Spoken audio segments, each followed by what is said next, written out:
Use the Force, Luke. Sometimes truth isn't good enough. I feel the need for speed. Ray, when someone asks you if you're a god, you say yes! Because it's their time. Their time. Up there. Down here, it's our time. It's our time down here.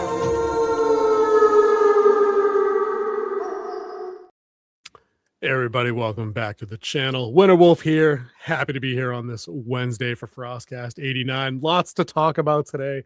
Lots of different topics from all over the place. A little variation actually here.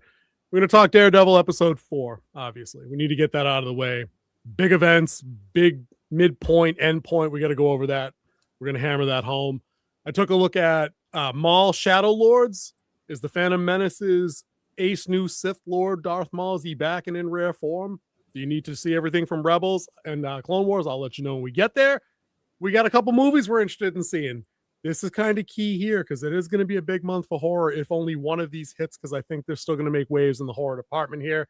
King Z's got a little game for me this week. That should be interesting. God only knows what he's got planned. And Mass Effect. Concerning news from the makers of the Mass Effect series coming to Amazon Prime. Don't go anywhere. Wardens Rise. Our watch begins right now.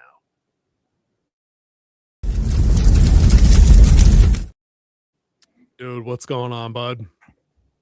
What's going on? I'm back. I'm off pain medication, and I got my left arm back. So take my strong hand. we already did those jokes last week. Warden Prime is here right on time, rounding everybody up. Appreciate you, Pape. Welcome, welcome. Hey, did Pape get his surprise delivery in the mail? He did. He's Nice. commented on the short that was talking about it. So he said it did arrive on Thursday as expected. Excellent. I still have mine over there. I haven't decided if I'm actually going to use it as a functional vessel yet, because it is looking nice. I don't know if you have yours nearby and you want to show folks. Are we in a spot where we can show people these things? Mine's actually behind, deeper in this cave back Deeper in over the cave? here. Yeah. No worries. So maybe we'll break them out at another point, and we would do like a commemorative salute with the secret gift for the members. That's kind of cool. and there are still 5 left, so go ahead and sign up for our membership. I got 5 more to send out, so go ahead and sign up and get this special free gift. Dude, I was digging it, and everybody at the Wolf's Den household over here, when I opened the box, like, oh my god, you guys got a merch unboxing. I'm like, dude, the King had some gifts made for our closest of channel friends, participants, sponsors, all those kind of affiliates, all those kind of things. But it's definitely looking good. I love the image on it. I love the finish. We'll talk about. Let's get to that when we get to that. We got a show to do here. We need to handle them topics as they come up. I know last week I kind of blew by Daredevil until like the end of the day, and then we had to shoot that separate. Thankfully, it's a bit of a slow news week, in my opinion. Anyway, this week, I know you had some interpretations, opinions, however you want to put it, about where Daredevil Born Again season 2 ended at the exciting conclusion of episode 4. I'll give you that; it was exciting. The ending I think episode 4 is probably the best we've seen of season 2. That I think I would agree with that. Give me a little bit more. I don't know how you want to frame talking about an episode that does run for like 52 minutes. Like, it's not short. Like, it's not short, and it doesn't feel 52 minutes either. It feels like it was quick and to the hurry. But before we get into Daredevil, there's one more thing we have to do. Oh, I forgot. Damn it. It's poll time. Oh, well, yeah, this is a family show, King. Keep the polls under the desk. Let's open the polls for the voters. And today's poll question is, what is your favorite apocalypse movie? Is it 2012, I Am Legend, 28 Days Later, or The Day After Tomorrow? Good. You slapped in a bunch of different options I wasn't expecting there, and you kind of diversified a little bit. Yep. I didn't want to have it all in the same type of thing. I wanted a little bit around the board. I like that. You got a little weather stuff here. You got some zombie stuff in there, some technically vampire stuff. I like that. All right, dude, nicely done. It's a good poll question.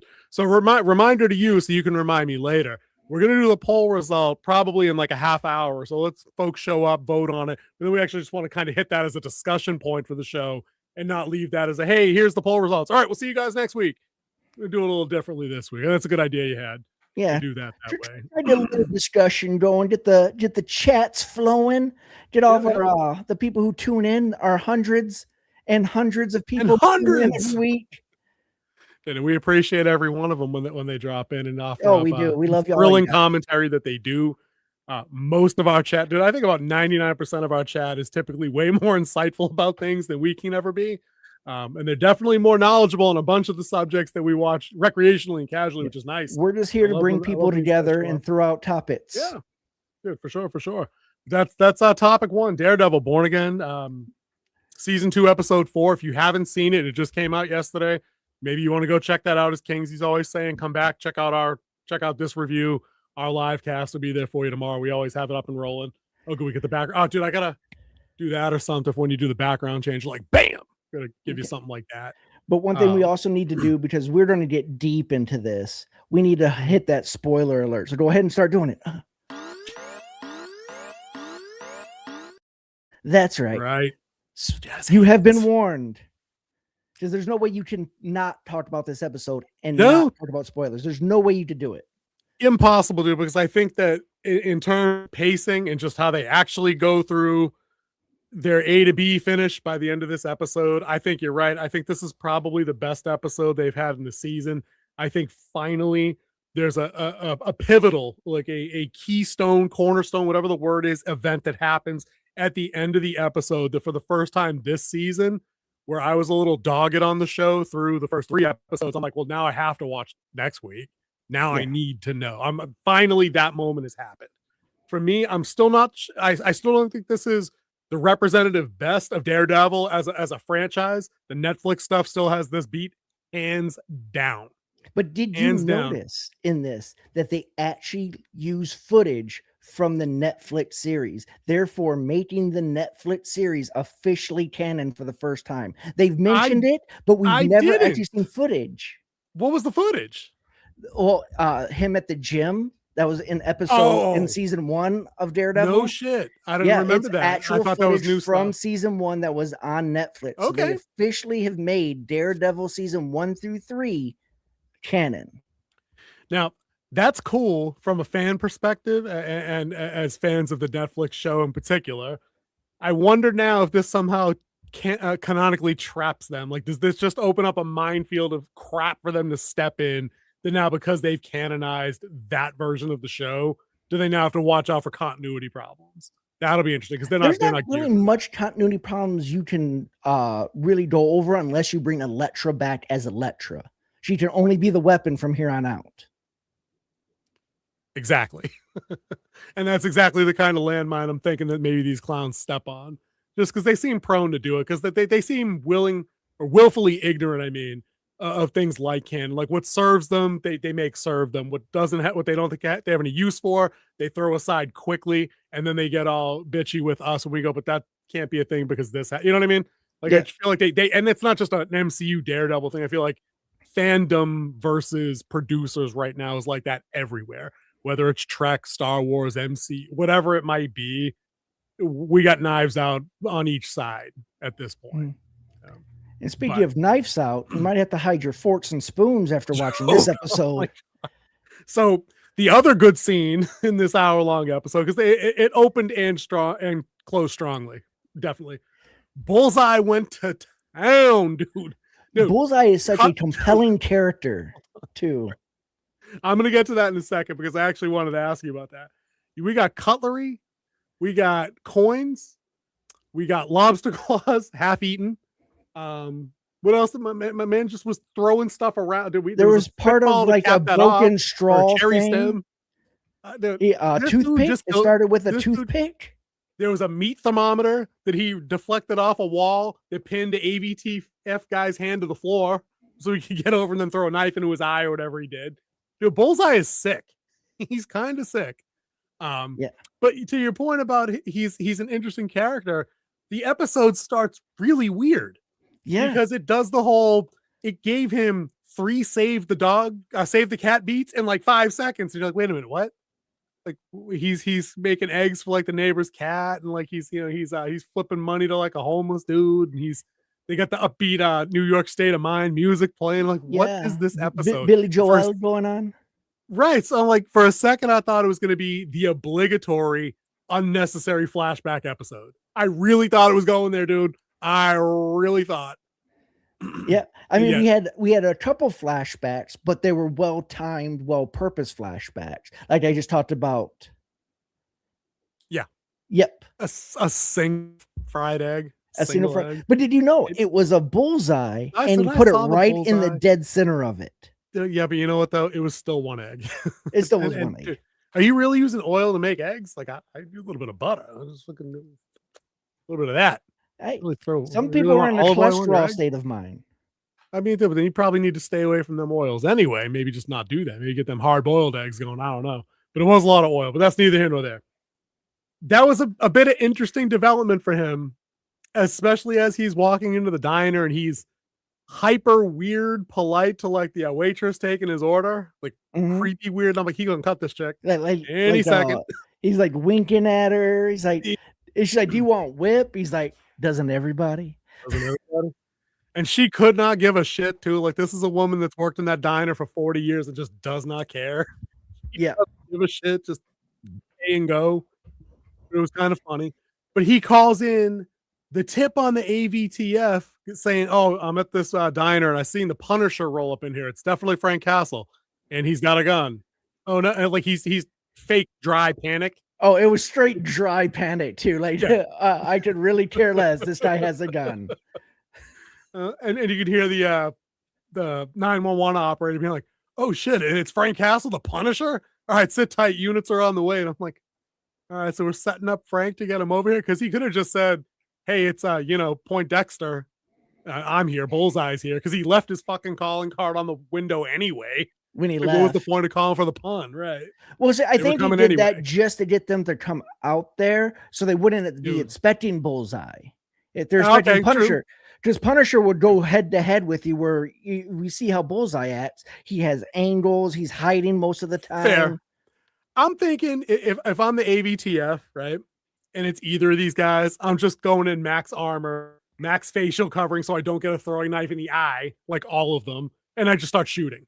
And that's my only gripe with the scene, is that they waited until 6 of these guys were dead before anybody started shooting, and then at a distance of 10 feet, they all missed as he dove over the counter, which was kind of funny. But it was still a great shootout scene, and then his takedown of them was disgusting. Yeah. Disgusting. It was such a great scene. And then the best part was when he jumps over the counter when they start shooting, and he's the waitress is laying down the ground. Yeah. It really was a good milkshake. It was kind of funny. For sure. And dude has like no brain cells because he drank a whole milkshake in the time it took them to respond with zero. In like one pull. In like one pull. Yeah. This episode, like, it starts off as a banger. I'm like, that's the way you start off an episode right there. Yeah, for sure. It was a strong bookend here, because I think that once they get into the middle, our opinion here is definitely gonna diverge a bit, because you said that you felt like the hour went by pretty quick, like it was bam, bam, bam, bam, bam. Did its thing. You want to talk more about that? Pick out some scenes? Oh yeah, because I watched it a second time already today. I watched one of my other channels while they did their live reaction of it, and like they were just completely blown away. Like they were pointing out stuff that I was missing, and I just loved it. It was, but like you start off, the Botsy match is the big thing in this one. They've been hyping up for this. They've been doing the training for this since the beginning of the season, where he's gonna have this Botsy match and down in Hell's Kitchen. He's gonna have the people there. Was it New York Born Again campaign? New York Born Again. Yep, that's after the Safer Streets initiative. But he's sending Vanessa off because he knows Bullseye's out there and he's after her. He's like, and he needed her to go talk to the governor to try to talk her out of doing the revoking his charter for his free port. Yep. But like he's like completely stressed, and then Matthew Lillard comes in and just like puts it on another level on him, and then he loses his power base under Fist. The Lillard showing back up made timely sense. I liked him being there because I like seeing the central antagonist on any given show not just steamroll a situation instantly. Like put some pressure on it. Even if it's not true, make it look like he's on his back foot. You know what I mean? Like the Lillard character, Mr. Charles, shows up and he's like, we paid you for services rendered, and that service, still hasn't been rendered because I'm sitting on this box of machine guns and it's my still here. non-square pooping ass is sitting on this box. That's a bit weird. We talked about wombats pooping cubes for like 7 minutes. That's a Lillard thing to talk about. But it all made sense. And then of course Buck does Buck stuff, and I'm like, oh, that's right, you're that guy. Because I think I'd forgotten about that to a degree, a little bit there. Pape says boxing is a huge tie into the origin. For sure. 100%. Yeah, his dad was a boxer. That was his dad's gym. Right.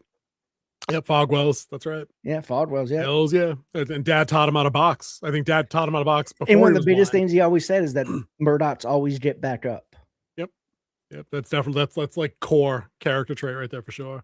The Lillard thing. So put a tie on that. It's a back and forth real quick, like a tug of war, and then it ends with the Kingpin being like, next time just call. It's courteous. And he just leaves. Yeah. Like, you're not on my agenda today. Right. It was some good stuff. But but you notice though, for the first time in ever, where Kingpin was sitting, he was lower than the person he was talking to. It was striking. Until he stood up when he got his power base back. Exactly. It was like timed. It was intentional. And again, those are the little, call it not subtle, but like there was thought to that, because if there wasn't, he would have just walked in and stood next to Buck. You know what I mean? So they at least thought that level of writing. And you know what? That was probably Vincent D'Onofrio telling these hacks how to do it. You know what I mean? Like it would actually look better this way if. So I'm glad they did that. That gave it some teeth. Dude, for me, I feel like the middle part of this thing did drag a little bit, because again, it's a Daredevil show without enough Daredevil for me. Like the guy stood around until about the halfway point of the episode as they were interviewing the people that they rescued and getting their witness statements. He had that little chat with Karen about going to get Kirsten because we need a lawyer to take the statements. So I'm like, okay, but go do stuff. And then we get the little investigation thing, and he did, but dude, it was 24 minutes in. It's just not that. I'm still miffed at that. It's just not enough. What he did was interesting. When he got there, he actually did some little investigation stuff. The stuff in the diner where he's undercover as the AVTF. I like that little bit. I liked a little bit in the church with the priest. Yeah, that was kind of cool. Back in the church. And again, he said a little prayer to Saint Lucia. I'm like, okay, this is all like Pape was saying about the boxing thing. The Catholic stuff, like, yeah, no, it needs that. Like, that's what makes the character. Yeah, I mean, the blindness. The nun that is his mom. Was it episode 2 that he came looking for was his mom, and then in season 3 it was his mom who nursed him back to health after the events of the Defenders. Right. So I mean, I'm glad that they're at least hitting on all those points. I did like that scene in the Murdoch law office, Murdoch and McDuff or whatever it is with Curse, where the AVT shows up and just trashes the joint. Yeah, those guys are dicks, dude. That's one of my favorite parts of the show. They really builds that hate towards them. Dude, they are so one-dimensionally slimy that I love them. I really do, because they are scumbags. And when they get got in the next 3 episodes, it's going to be good. Now, bring up a little bit. I saw an interview with, of course, D'Onofrio and Charlie Cox. And they asked them, what episodes are you excited for people to see? I just watched that after you said they're like the last 2. They're like the last 2 is going to blow your mind. Yeah. I think these guys are in a pretty good spot with me to be able to tell me that's exactly the ones that are going to blow my mind. I don't think they're just saying that because that's the thing you say. Because I feel like the cheap canned answer to that question is, well, dude, they're all good. They're all the best. No, they told you exactly which ones they're like, no. Second to last and finale. You guys are going to want to check that out. I think it was Ivan. And Ivan, if you're here, hello. I didn't see you pop in the chat yet, but if you're there, Ivan mentioned that he wanted to see different Daredevil. He needs more out of Daredevil's Rogues Gallery. And I agree with him 100%. I think that this should wrap up Kingpin's stuff. Yeah, in which they've said that this ends Mayor Kingpin story. Yeah. They need to pivot to another big bad, whether or not they introduce a threat at the end of season 2, or if they save it for like hype mode for when season 3 enters production and they leak a couple things on social media and be like, oh, so-and-so was, you know what I mean? Like if they go that route, I'd be okay with that. But yeah, I think I'm good with this story getting wrapped up. And I think that it's true to that point. That last bit of this episode, we can talk about that right now if you want to just jump right into that. There's no turning back from that now. Like, no, shit's going down now. So before we get that, we have to set up like what this actually means for the show going forward. Take it away. So you have his wife who's now in was it Rochester is the capital of New York? Or Albany. That's it. Albany. But she might have been in Rochester. Yeah, the governor can live wherever she wants. Went up to Albany to meet with the governor, and she talked the governor into supporting them only because she's attached. Because she gave a hint that she's the one who could keep the Kingpin on a leash. Yep. She can control him, which we've seen. Like when he gets overset, she's the one who knows how to calm him down. Now, anytime he goes over the top, like he did with Adam in season 1, she let that happen. Mm-hmm. Yeah, that's exactly why that entire sequence didn't sit right with me. Right. We have this little thing called RICO, and that'd be exactly the kind of thing that the governor directs her district attorney or her attorney general to utilize to take Kingpin down. It would be through his wife, who has the documented history of organized crime from before.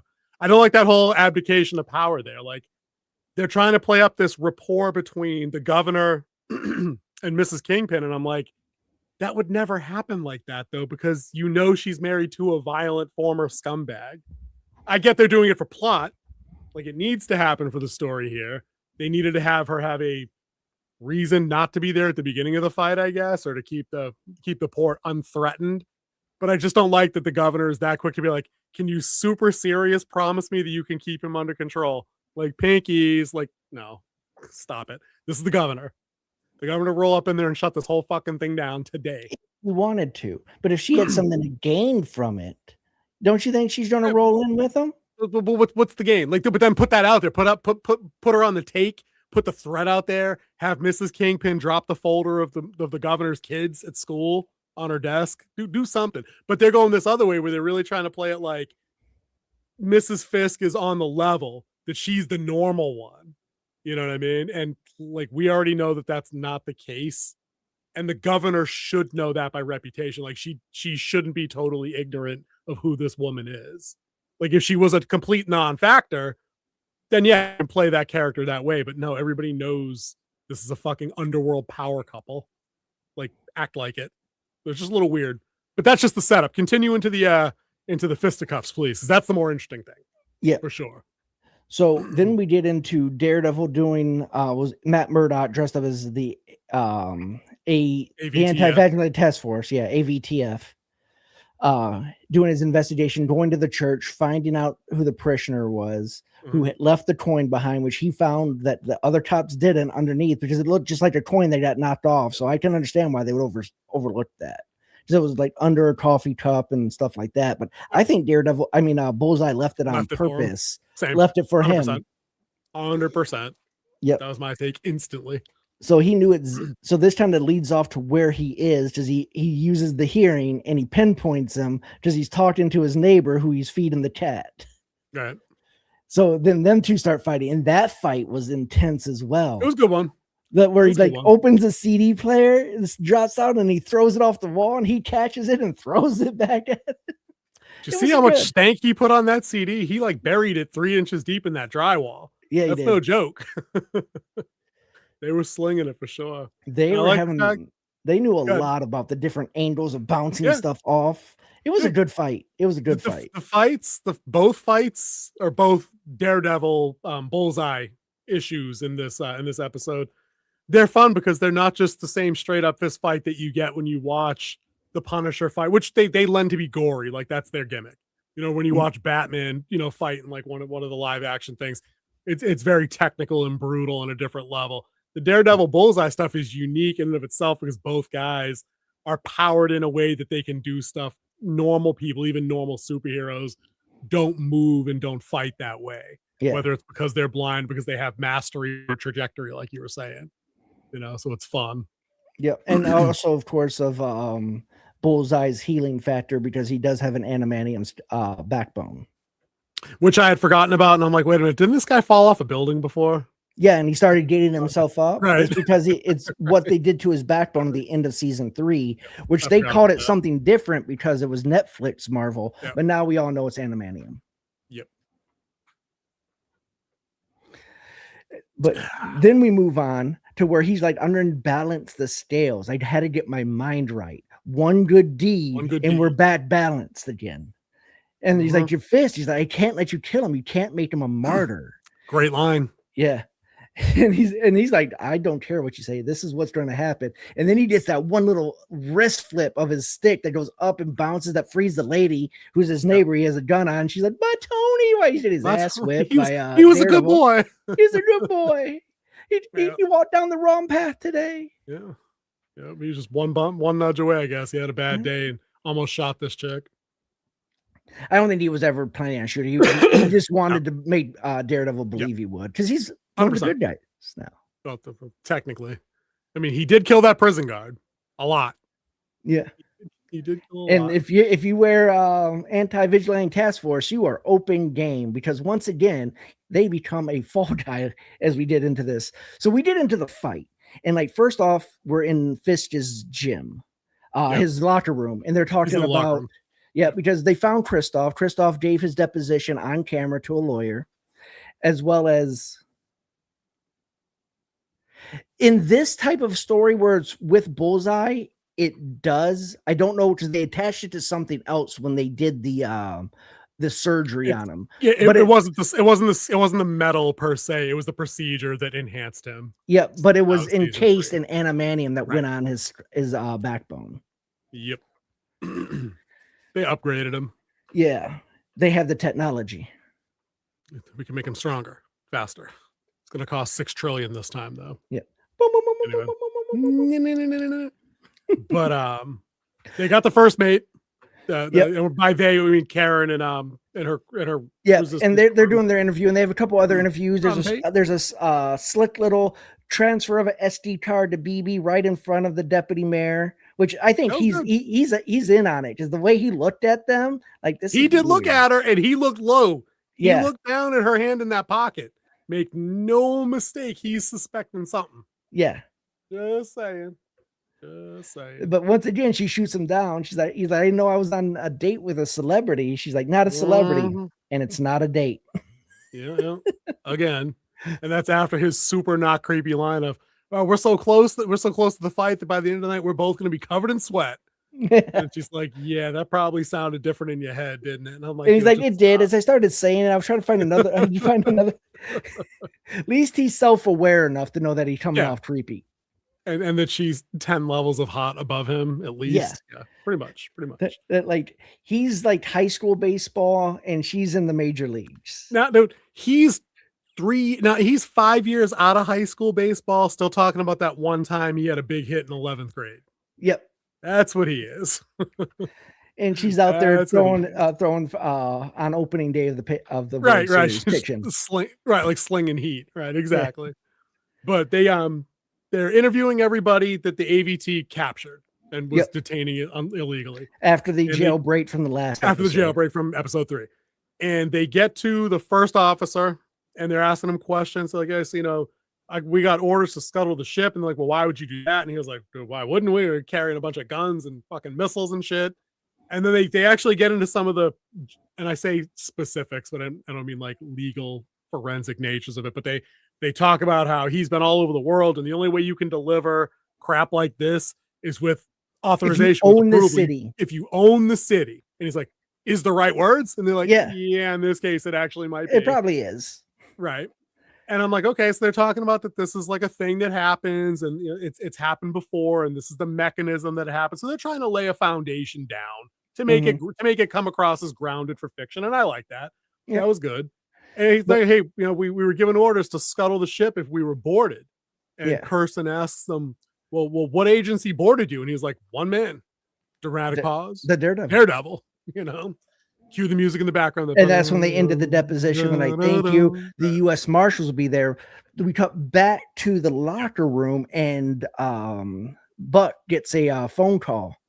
And I honestly, at that point, like I totally forgot about the first mate getting picked up by the marshals. I'm like, where's Buck off to? Is he doing does he have some tips on this? Did the deputy mayor call him to bring in BB? Like I'm wondering now, like what's going on? There's so many cards that play it at this point.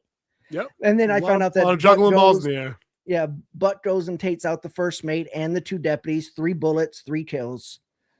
Yeah, but that's that scene had a whole different layer. The phone call scene had a different layer of a little bit of tension too, because his phone buzzes and he just taps the pocket like he's looking for it. And Fisk says, "You got some. Looks like you got somewhere to be." And I'm like, "Oh, does Fisk suspect he's the leak?"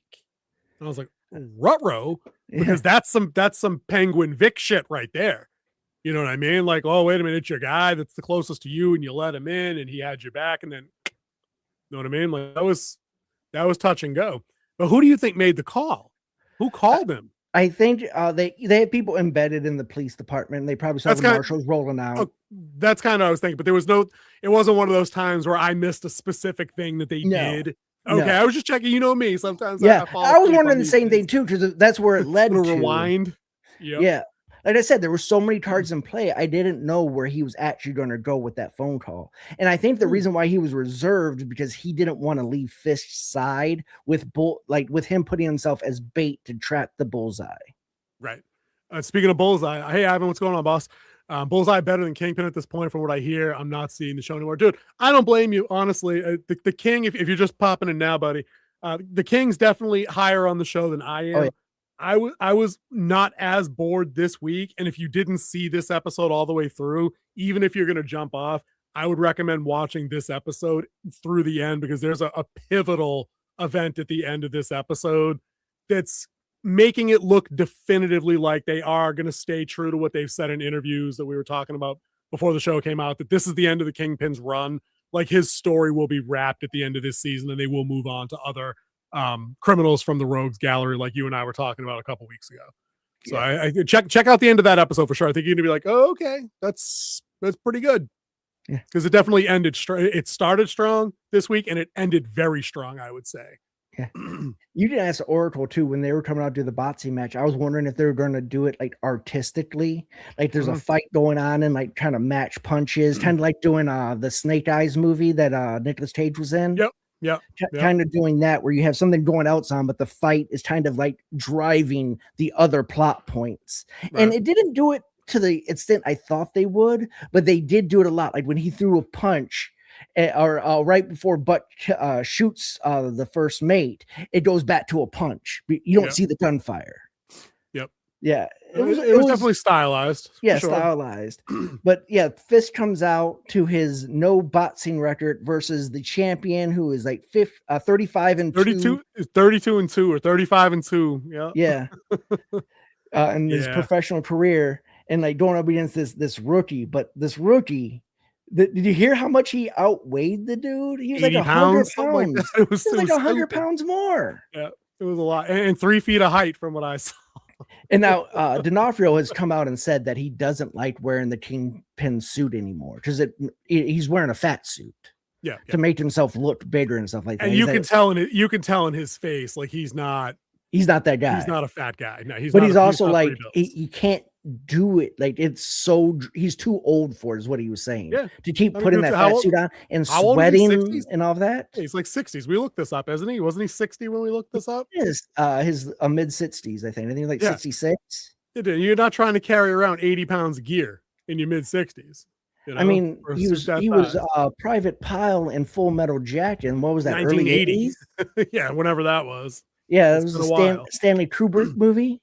Right. Private Pile, do you mean it? No, exactly. I'm not going to go down that. 66. Oracle says. Yeah.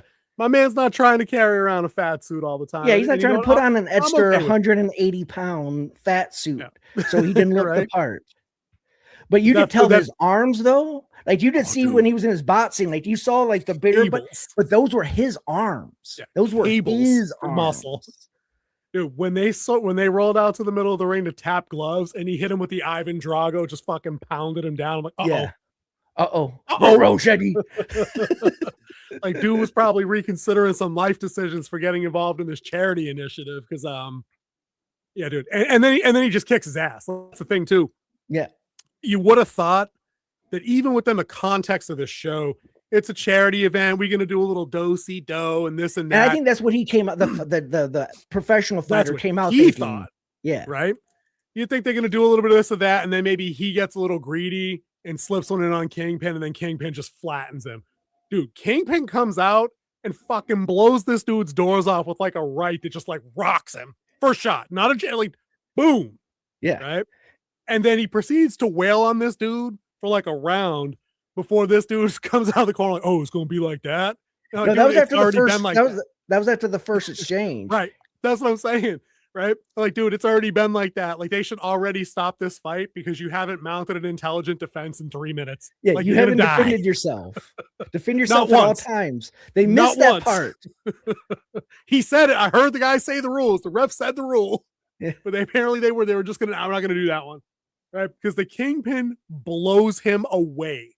Yeah. He takes one punch when Vanessa shows up that kind of gives him the above the eye abrasion thing.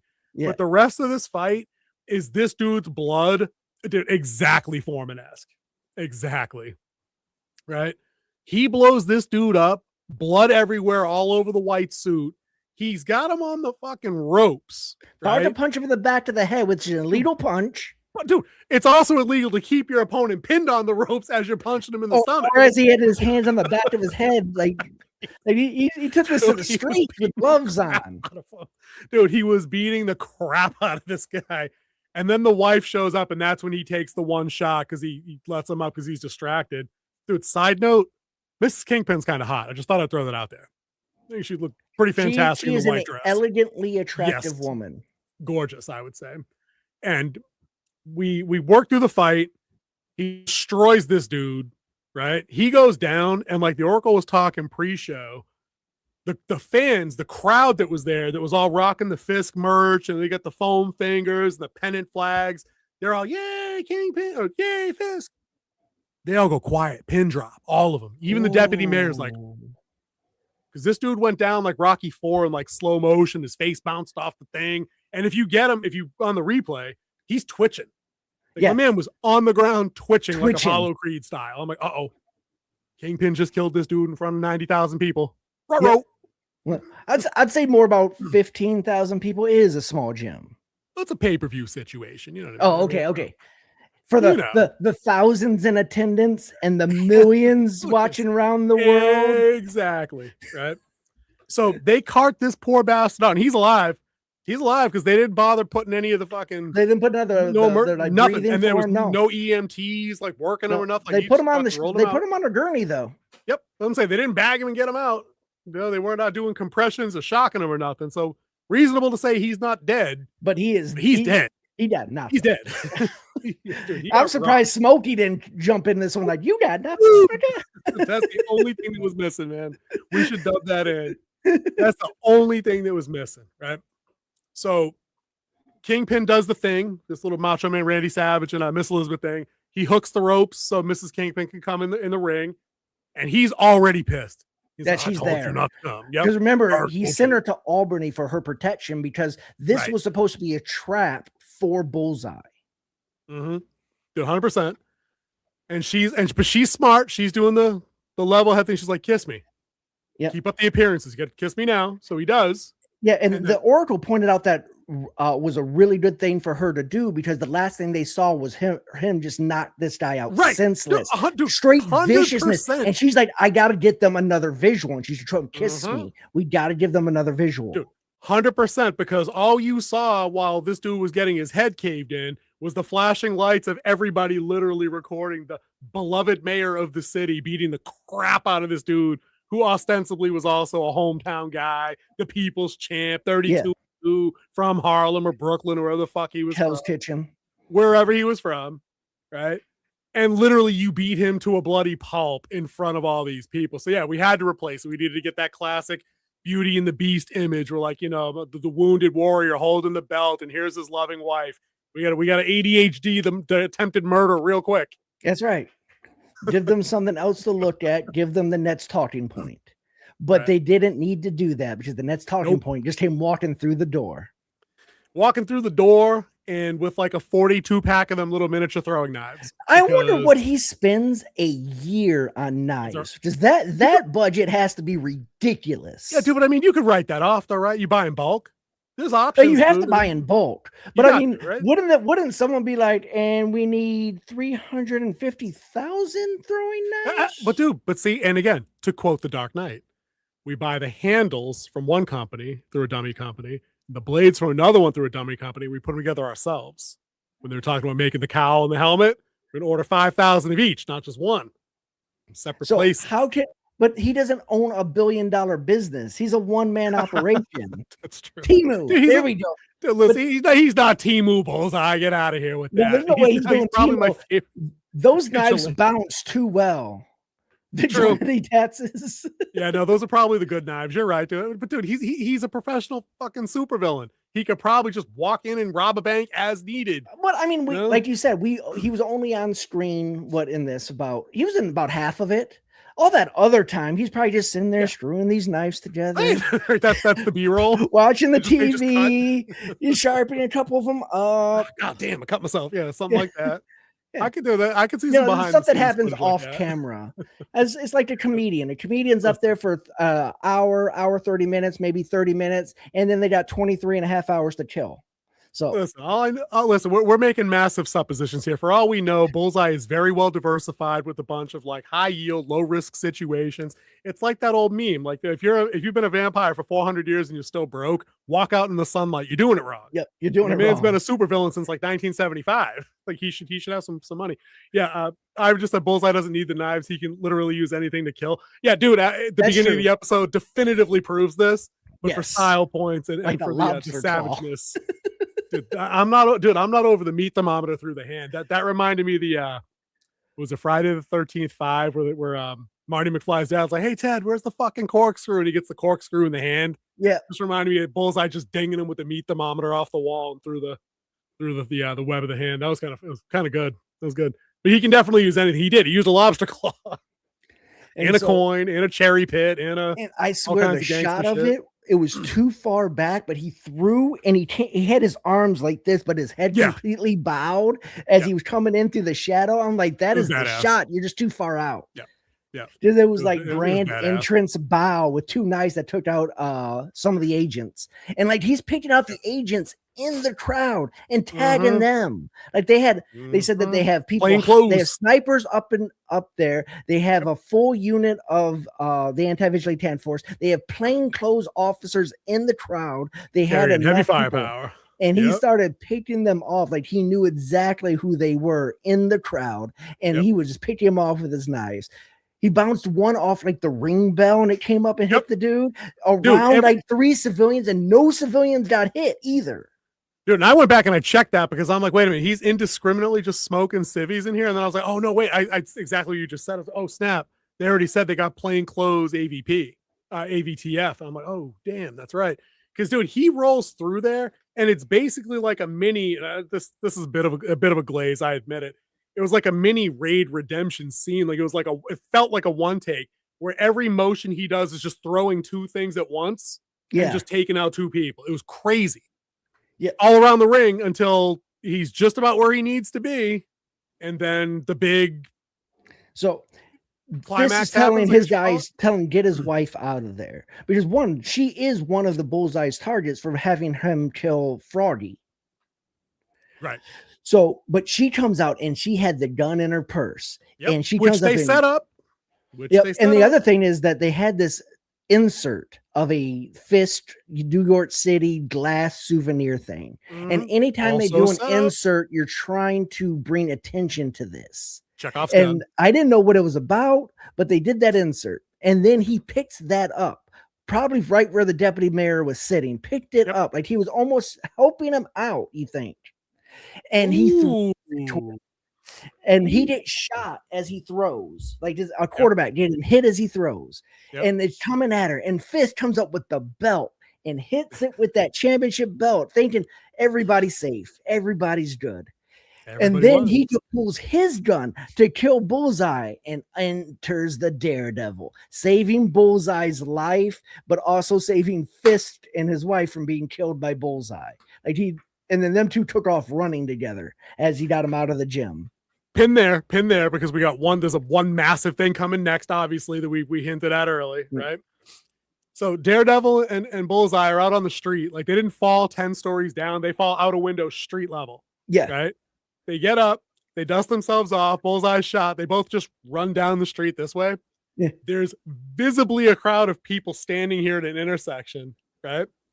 And as Daredevil runs off after Bullseye and the AVTF come outside, I'm like, why is nobody just going like this? like where'd he go? They're all looking up at the skyline, like they're trying to cover all the points. And I'm like, well, maybe they didn't want to help. Maybe they did, but these are the Kingpin's boys. These are the people like, yay, he won the fight. So Ivan has you've watched Buffy and Angel, so go ahead and get that. Poor vampire after centuries like Angel in the Buffyverse. Cordelia said the same thing in Angel's pilot. Fact. Absolutely. And that may even be the basis for the meme that then floats around that gets quoted up all over the place. I am on episode 15 of season 7 of Buffy, and I will watch Angel next because I never saw that one all the way through on its run.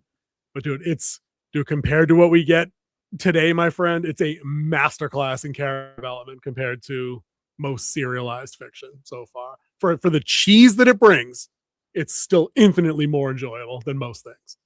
But yeah, so the big beat that happens next, and this had elements of me to we just did Frankenstein by visionary director Guillermo del Toro a little while ago. She's in the all white dress, right? And she says Wilson, and then she kind of tilts her head a little bit. And like the live reaction that I saw is like, oh, she's okay. She's standing there in the ring. They showed them both standing, and then you hear the Wilson, and we're like, oh no. And then she's there standing. You don't see anything, and she slowly turns her head, and a piece 4 of inches that of crystal in her skull. Bullseye doesn't miss. Oh, dude, do we still have time? Can I change the thumbnail? We're gonna call it Daredevil in the Kingdom of the Crystal Skull. Like, is there, maybe we shouldn't do that. Kingdom and Crystal in the skull. Maybe. So she's got the white dress on. The Frankenstein connection I was making is when she bleeds, it just blooms red like it did in the early part of the Frankenstein. Was like, oh, this may be the most stylistic thing, the most aesthetically pleasing thing I think this show has done in 2 seasons. I'm like, oh, I get it's a bit cheesy, the blood running through the white, but in the moment, I thought they really sold it. I thought that was super effective. Yeah. But yeah, what did you think of the visual? Did the visual hit you like that? Oh yeah, the visual was great because it started, and then you just see it running down, and then you see the dress, and it just kind of starts building, and then they're like, he's calling for a medic. I'm like, dude, I think it's a little too late. Like, it might not have been deep enough that it would get into the brain, but that pool of blood that was getting around her head, yeah. The Oracle says, like the chicken guy in Breaking Bad. You mean when Gus came out of the room after the bomb and face off, half his face is missing? That was pretty clutch. Definitely like that. And then and Angel's Ivan says Angel, and then I lost my screen. Angel's way better. The Scoobies and Buffy never grabbed me. They basically had no character growth. Challenge flag thrown out there. Separate review coming. Dude, you could talk infinitely on the growth that Xander goes through as being the tag-along friend to becoming the savior of the world. You could talk about Willow's growth from like dorky sidekick to uber witch that was going to cook the world and then comes back from the brink. Buffy has an arc. Dawn has an arc. Angel and Spike have arcs. Riley has a miniature arc being secret agent. Dude, no character growth. Nope. Wrong. Dead wrong. Dude, Buffy should be everything you were looking for in a show, in my opinion, that Starfleet Academy was not, where they actually have characters that have defined traits that do evolve over time. They're allowed to make mistakes, learn, and grow from them. I think I need a separate Buffy review video to outline all this stuff. I think I'm going to work on that after the vacation. But the outcome of this episode is Kingpin calling for, I need some help. And then he says, get an ambulance. And he just says, somebody please. Yeah. And I'm like, oh. First time you've ever heard him ask for something like that ever in any run of Kingpin. Dude, I'll throw Ivan up there right quick. Dude, I get that, dude. I get it. But that's because the writers that worked on Angel had already worked out all the kinks on Buffy as they went. You know, I'm sure it's just as slapping. And I'm an Angel fan. I like that character. Cordelia's character on Buffy had growth until she split and went over to Angel. They're essentially the same show. But I'll get there. We'll talk. Kingpin. is going places after this episode, dude. Yep. So when you talked about the accelerator coming down, I can see they let the dog off his leash. Yeah. There's going to be some shit. I don't know. This is an interesting story question for me, right? We've already seen the extents this guy is willing to go to take power, to consolidate it, to keep it. We somehow have the ability to trample the Constitution and general, private rights, things like that. We see the shrewdness within the free ports set up. Like, I get that. What else can this guy do? Like, what he starts what killing civilians if they don't hear what they want. Like, he completely takes the guardrails off the ATF. Like, right now is no body cams, no search warrants. It's all a farce. Dude, what's left besides shooting people in the streets? That's pretty much what it's going to get down to. Are we going there? It's going to be Frank versus Frank. Like, it's going to be the Frank mindset in New York. Yeah, World War New York. We're definitely need the Punisher appearance soon. Then where I believe episode 5 is where we get Jessica Jones for the first time. I think she enters in episode 5, and then we'll get Punisher, I think, leading into those last 2. I see that. This would be a wise use, because if you keep Pun around for 7 and 8, it's 7 and 8, right? Yeah, 7 and 8. That could I could see that, because they've already done the whole crossover thing with them before. I think at this point, he's just the kind of character you save for the big moment, for the big wrap-up arc. Especially when he has his own special. Pretty much episode 9 of this is Punisher one last or one great kill or one last kill. One shot. No, it's one last kill. I thought the name of the actual thing is One Shot. No, it was a Punisher one shot, meaning one time, like a one shot D&D session. Oh, I thought that was the title of it. I mean, it would make sense, but no, it's like one last kill. Ivan says the trail for the rest of the episodes revealed something unexpected with Jessica. If we're talking about, are we doing the wedding thing or the marriage thing, or was that connected to her and Luke Cage in the comics? So I just saw headlines about them two popping around. Oh, that's for season 3. Oh, okay. Because they're currently filming season 3 right now. Yeah. I saw some people were butthurt about that. I'm like, didn't that already happen like 30 years ago in print? Like, why would anybody be upset that these two characters are married? You know what I mean? That's kind of a known thing. Luke Cage and Jessica Jones are married. That's a special presentation. Oh, yeah, the Punisher. Yeah, I'm looking forward to that. But what I was saying is, I think that the whole bringing Frank in, like, you can't go to that well too much. As popular as Bernthal is as the Punisher, and I think everybody on the planet liked the Netflix run of that show. Definitely. The 2 seasons they had, plus the second season crossover, and then season 1 with him in it. Was it 3 times in the season 1? Yeah, he popped up a fair amount, but that's what I mean. I don't want him every other episode. Like, bring in Jessica Jones. That's in like that. She's street level. She's from there. Like that works. Dude, bring in Luke Cage. Like, I don't care. Like, fucking bring them both in. Let them each have a little bit of a run. My concern with bringing in either one of them or Punisher even is that for a show that's already starved for Daredevil actively doing things, like, how much more focus does that divert from Big Red? Yeah, exactly. When you start bringing in more people, it becomes more of a diverse cast, and it's not really Daredevil anymore, which they're talking about doing another Defender series. So it can be the big team up of everybody. Again, doing a short run, like a 4-episode Defenders run again. So they had that big team up, and then him going back to having his own type of show. Because, it's supposed to focus around the Daredevil storyline. Ivan says, going to the well too much like being obsessed with Kingpin. I don't get the showrunner's thought process. Dude, I think it's 2 different kinds of overusing somebody. I think in the Kingpin case, they just picked like an arch villain that they associated with the character. Which is his biggest arch villain. Right. And they just want to run with that. I think that the bringing back a Punisher, like I was saying, has to do with them needing a safety net of something they can do that they know will put asses in seats and eyeballs on the streaming device. Yeah. Is that anytime I catch a Facebook post or I'm calling it Twitter, fuck X, whatever you want to call it, you guys can call it. Whenever I see, Punisher returns to Daredevil, I'm watching that episode. I love Punisher. Like, that's just, I'm wired for that. Yeah. It's like what wrestling did before they changed over. Every time they were like low attendance, all of a sudden you see Steve Austin showing up, or Hogan would show up, or you would have like that nostalgia show up for it. Oh yeah, Pape said this a little while ago, and I meant to put a pin in that because I wanted to ask you, King. Wonder which way they pivot. He means after season 2, a lot of Daredevil's foes are very similar to each other. Well, you got Kingpin and the organized crime thing, and then you got all the ninja shit, if I understand the character correctly, right? Yeah. So what else does he have? Does he have any supernatural powered foes that they can bring in? I would have to go through it. Like, I remember because of Daredevil was my dad's favorite comic book. I was a Spider-Man guy. True. And I always saw there was a big crossover between Daredevil and Spider-Man. They crossed over a lot in the comics. So I would have to go back and see which one would be next for him, especially since they took out the Muse already. Well, let's put it to the guys. Let's put it to Ivan and Pape. Guys, who do you want?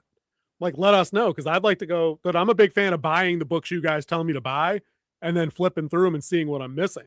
Like, I went down to Dr. Doom trip like a year ago after King told me to go check out Secret War and the origin of Doom and, you know, some of his stuff with Mr. Fantastic's background and things. I got a whole collection of crap that I'm still in the middle of reading. So if you guys have favorite villains, I'm down. Pape's recommending Typhoid Mary and the Owl. Okay. I'll have to go take a look at that. Typhoid Mary's an old character, right? Like been around for like a hot minute. Okay, so I thought I recognized that from like a Marvel trading card back in the day, I think. The Owl I'm not too familiar with. I don't know about that one. Because Court of the Owls is Batman, right? Yeah. Court of the Owls is Batman. Yeah, because it's the natural predator of the bat. Right. Well, some bats. Not Batman. Well, still a predator of them. I don't believe Pape's being serious with this recommendation. He probably is, but I don't believe him. And I'm not adding that to my Amazon wish list. Yeah, sorry, Warden Prime, I'm out on that one. Yeah, but I really think this was a fantastic episode. I think it's really switching gears now. First 3 episodes will get you built in, have that first turning moment, and then have and now you have it moving forward, full gas to the pedal, the war for New York. Yeah, I'm like I said, man, just based on the ending alone, I'm now willing to see episode 5 like as objectively as possible without hesitation. I'm not cautiously optimistic. I just want to see what the first 10 minutes. I just need to see what the fallout is, because it's going to be ugly. It's like watching the Nets roll after something big happened. You want to see what the fallout is. That's what I'm saying. Like literally, like when you say that, all I can hear is Jim Ross saying, "We're out of time," and like it cuts to credits while the shit's still going on in the arena. You know, like I want to see that. Well, he sounds like a tall drink of water. Warden Prime, I'll give you that. Yeah, dude, we'll check it out next week. We'll keep you guys posted. All right. We got topics, dude. We ran an hour on Daredevil. Dude, this episode was that good. I mean, it deserved an hour. There was nothing in this episode that really just made you think or like, why did they do that? No, everything flew, and that how they centerpieced on Bullseye from like it was like a spotlight episode of Bullseye. Yeah, they threaded him in and out of the narrative, and it was good. I think the only thing that annoyed me was that bit with the governor, and that was just a nitpick from me based on character stuff, you know. But like the plot didn't drag. Everybody did stuff that feels logical. Like the lawyers did lawyer stuff. Daredevil did Daredevil stuff. The Kingpin beat the crap out of somebody. That worked. The ABTF were all scumbags. That worked, you know. Like nothing felt wrong here. Like even using White Tiger's niece, who it was a little weird that she pulled the knife when they were about to stand it off with the first mate that showed up after banging on the door. I'm like, she pulled a knife and stepped in front of Karen, who had the gun.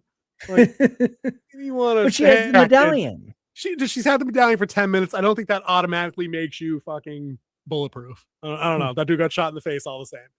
I don't think the medallion would have protected him. Dude, Ivan, you keep saying that, and I have to make that a priority for this weekend. Ivan says, the new Scrubs just broke my heart. The show is really back in top form. I haven't heard anybody say anything differently, dude, to be perfectly honest with you. I have some vacation time coming up. I think maybe that'll be what I put on my download list and I travel with. I think that might be the play there to catch up. All right. Well, let's close out the poll and we'll move on. Yeah. Let's take a look. If you haven't voted in your poll, get your vote in now before we hit this button. I'll give you one more minute as we talk about what is your favorite apocalyptic movie. Now, we went a little wide. We did with 2012. You did. Think of adding The Road. The Road. Yeah. With Vigo. With Vito. Yep. That's bleak as fuck. Yeah. I was also thinking Book of Eli too. with Denzel. Okay, Eli. Yep, solid. But we went with I Am Legend, 2012, The Day After Tomorrow, and 28 Days Later. Not 28 Days. That's a Sandra Bullock movie. We already did that joke, dude. I don't think we can do that again. Still funny. I know. All Your right. intro was pretty solid on that one. Let's end it. All right. Let's get some poll results here.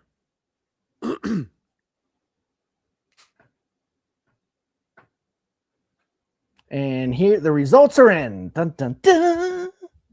And the winner is with 50% of the vote, 28 Days Later. Second, with 33% of the vote, I Am Legend. And it looks like Day After Tomorrow polled one vote with 17%. And no one voted for 2012. I had a feeling 2012 wasn't going to rate on there. If you put Book of Eli on there, that probably would have pulled a vote or two. Dude, it's 28 Days Later, but it's everything you want in that kind of in an apocalyptic movie. The world is ruined. It's toast. It's ugly. It's dirty. There's garbage everywhere. There's fucking tire fires burning and shit, and it's quiet. It's so deathly quiet when dude walks out of the hospital that you're like, you're uneasy the minute his hospital room door opens, and you're never uneasy for the 2 hours. And it was a new type of zombie type figure that we haven't seen before. Yeah, they really played the rage thing. They really played up 100%. Yeah, the fast moving rage. The fast zombies. Fast moving had been done. It had been done. Return. Yeah, but not like that. But not on a citywide scale. Yeah, and not mean. And it not was like a savage, special type of zombie. Right. This was everybody. Yes, and just mean like that. That was the thing. Like it's. We hold you down and throw up in your face and make you a zombie while we're clawing you to bits. Like it was just brutal. There was always an element of like funny to like Return of the Living Dead. Like even though it was when I was a kid, that was fucking terrifying. But like it was dark comedy once you knew what it was. You know what I mean? There's nothing funny about 28 Days Later. Nothing. Not a damn thing. Even the levity isn't funny. Yeah. You know? So like solid poll. Good choices. Going bad. Which will say, oh dude, saying. All right, dude. We got a couple of other miniaturized topics. Did you watch any of Shadowlord or no? Yes, watch both episodes today. Awesome sauce. Let's talk about Star Wars. We haven't talked about Star Wars in a hot minute. Now, I had to do, as I'm sure maybe you did, a little bit of reading and research to figure out where this fits on the Star Wars timeline. It's somewhere between A New Hope and it's before Rogue One, before Andor, but after Clone Wars and everything. It's somewhere. What I read was it's between Clone Wars and Solo, a Star Wars story. So it's exactly, it's before everything that's recently come out. It's before Andor. It's right there at the end of that. It takes place, I think they said 5 years after Rebels. Yeah. No, wait, not Rebels. No, wait, was not it Rebels. No, not can't be Rebels because he died in Rebels. That's right. He died forever in Rebels. So it's after Clone Wars and before Rebels is the most concise way to put that. So it's also after, if you haven't seen Clone Wars, a lot of world building stuff happens that sets this show up, where Maul is already a crime boss of some renown who's been betrayed by other figures on this show because he's already created the Shadow Collective. He's already taken over Mandalore. He already has people that are loyal to him. Like he has resources. Like he's not on his own skulking around in a sewer. Like he's already an established badass. And his driving force in this show isn't revenge against the Jedi. It's revenge against Darth Sidious. He says it plainly in the first episode for, basically humbling him and throwing him away and replacing him with Dooku and then Vader. Yeah. Or Vader on the way.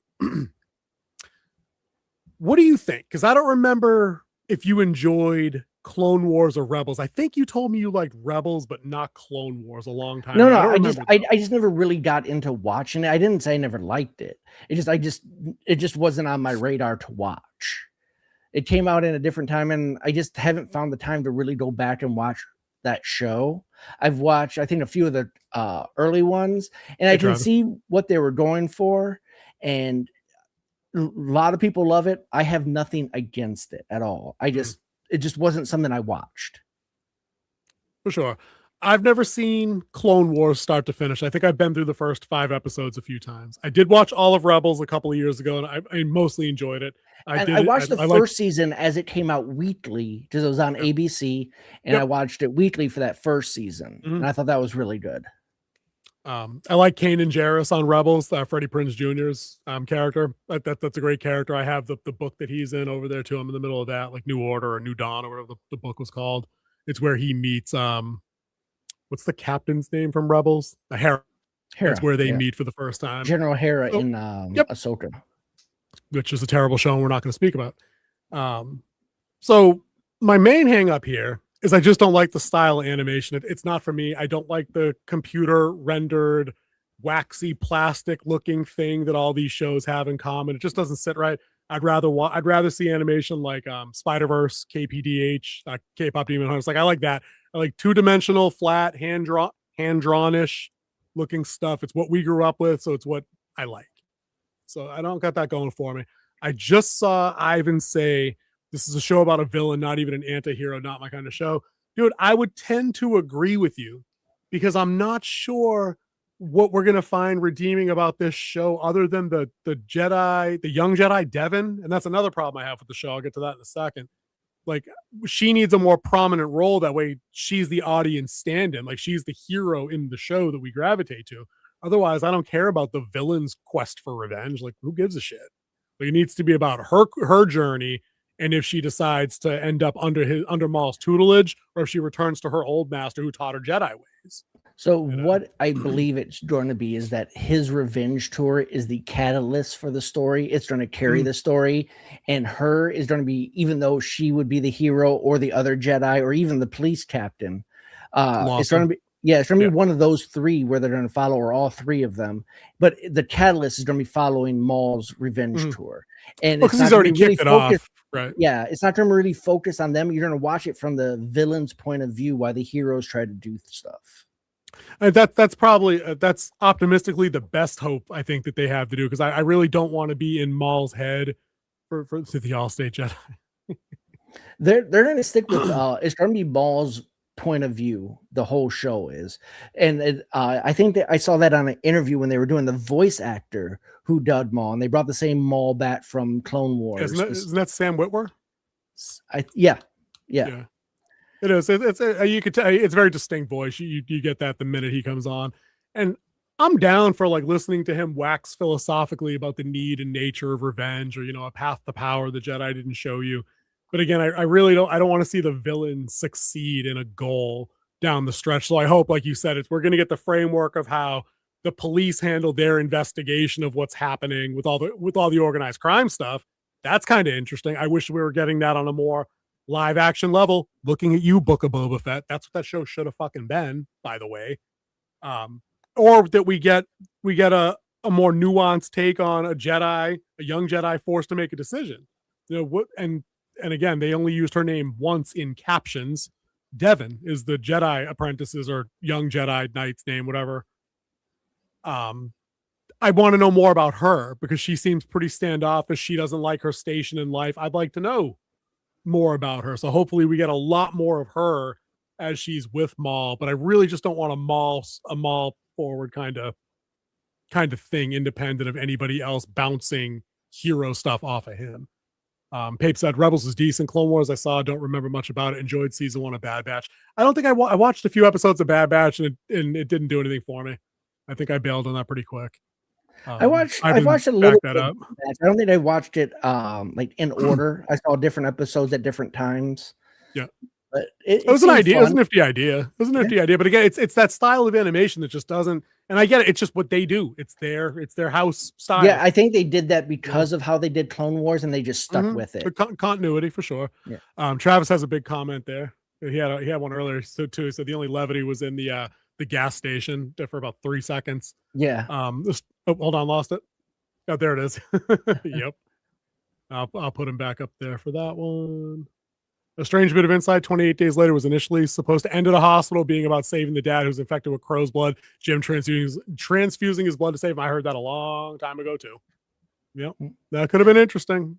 I got another tie-in for you to take it back to Daredevil in just a minute, but Not for 28 Days Later, just another movie in comic book series that's tied into Daredevil that you wouldn't think.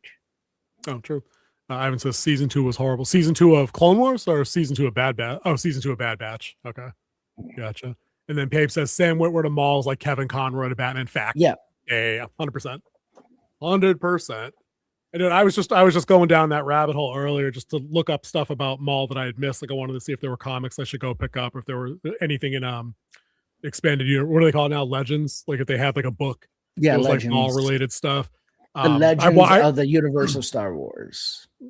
I went back and I rewatched the scene where Obi-Wan and Maul fight again in Rebels, and how quick of a battle it is, and Obi-Wan just totally outclasses him quickly, but then like gives him dignity in death. Like, where's that in the live action stuff? Can we get more of that? Can we do that? Because that's awesome. You know what I mean? That the scene where Kanan Jarrus sacrifices himself by holding back an explosion with the Force, so his pregnant girlfriend can take off in the fucking transport and save the kid. Like, do that. That's all I want. It's not hard. You can't have that anymore. We can't have nice things. You can't have Travis good people. Says, we need a Marvel 28 Days Later crossover, 28 Devils Later. I could do that. I mean, the Marvel zombie stuff was all right. The 28 Devils sound has a nice ring to it. Ivan says, I wish Sam Witwer would do a live action again. He's a great non-actor. Wasn't he just in that wasn't Good Luck, Have Fun, Don't Die, was he? I don't think he was so. the guy. Wasn't that him? He wasn't the lead in that? No. The guy who's the lead in that, you recognize him from like was it 7 Psychopaths and stuff like that, where he's a bit role type person. What the fuck was that lead? Sam Rockwell. Oh, Sam Rockwell. Yeah, my bad. I got my Sams mixed up. Thank you, Oracle. Being Human was fun. Was that the one about the 3 roommates? Was that Being Human? One was a ghost, one was a vampire, and one I didn't give a shit about. Was that show? I think that was on the Sci-Fi Channel for a hot minute. Travis says, spoilers, someone pointed out that you see Uatu after Matt and Dex fly out the window, and I can't unsee it. Huh. I'll have to go back and take a look at that, because I did not notice anything like that. Fly out the window at the end of the episode? Like when they crash out? Huh. Oracle says yes, Being Human, the American version of the BBC show. Yeah, I think that show just passing by. King, what did you think? What did you think about the 2 episodes we saw? Other than I want to ask you about the run times, because they're stupid. They're short. They're stupid. That second one is 23 minutes on the clock. So it clips down to like 17 and a half. It's crazy. It's animated. Just where they cut it, because it was the end of the first episode. It literally it's an illogical cut just to have a second episode. Like they're still escaping at the end of episode 1, right in the beginning of episode 2. Like it dovetails perfectly. I don't even know how many episodes are in the full run of it. I really had nothing against the run times or anything like that. I'm looking at it as an animated series. Animated series usually was a half an hour with commercials. That means run time was about 18 minutes of actual cartoon. I just meant in terms of, it can be short. I just mean in terms of consistency. Oh yeah, definitely no consistency. Just have it be 22 minutes every episode, and we'll call it a day. Where do we go there? Sorry. Same what was also Doomsday in Smallville, and the paramedic who gets thrown outside in the mist. Oh, that's right. Oh no, it was an army guy. He was in the army and got thrown outside. He goes, I grew up in this town. They threw him out anyway. Dude, that was savage. That was good shit though. Mist is a good movie. Getting a remake. Buckle up, because you know. Oh, it didn't. They nixed it. Oh, they shut that down, did they? They shut it down, yeah. Good. They said they couldn't find any writers that would do a new, more inventive take on it that could bring it up. Because there isn't one. They invented the better ending on the fly, and King agreed with them. Not this King, the other guy. Yeah. It says his Doomsday was insane, especially the way the character ended the season. I have to go back and rewatch Smallville. It's been a hot minute, but I do agree. I've never watched Smallville. I do agree that the Doomsday character was insane for sure. Pape says it was a great show. Wish that it would hit streams. It's nowhere. Sounds like a DVD box set situation. If you're in that. What about somewhere like Tubi? Tubi has all kinds of shit on it that I don't get think a would ever have it. VPN, and you can watch stuff from all around the world because Netflix has different stuff in True. different nations. VPN, NordVPN. You heard it here first. I don't know if it's on Hulu. So I feel I'm on Hulu a lot lately, and I typically see mostly DC stuff over there. I think I think we got a thumbs up that it's on Hulu.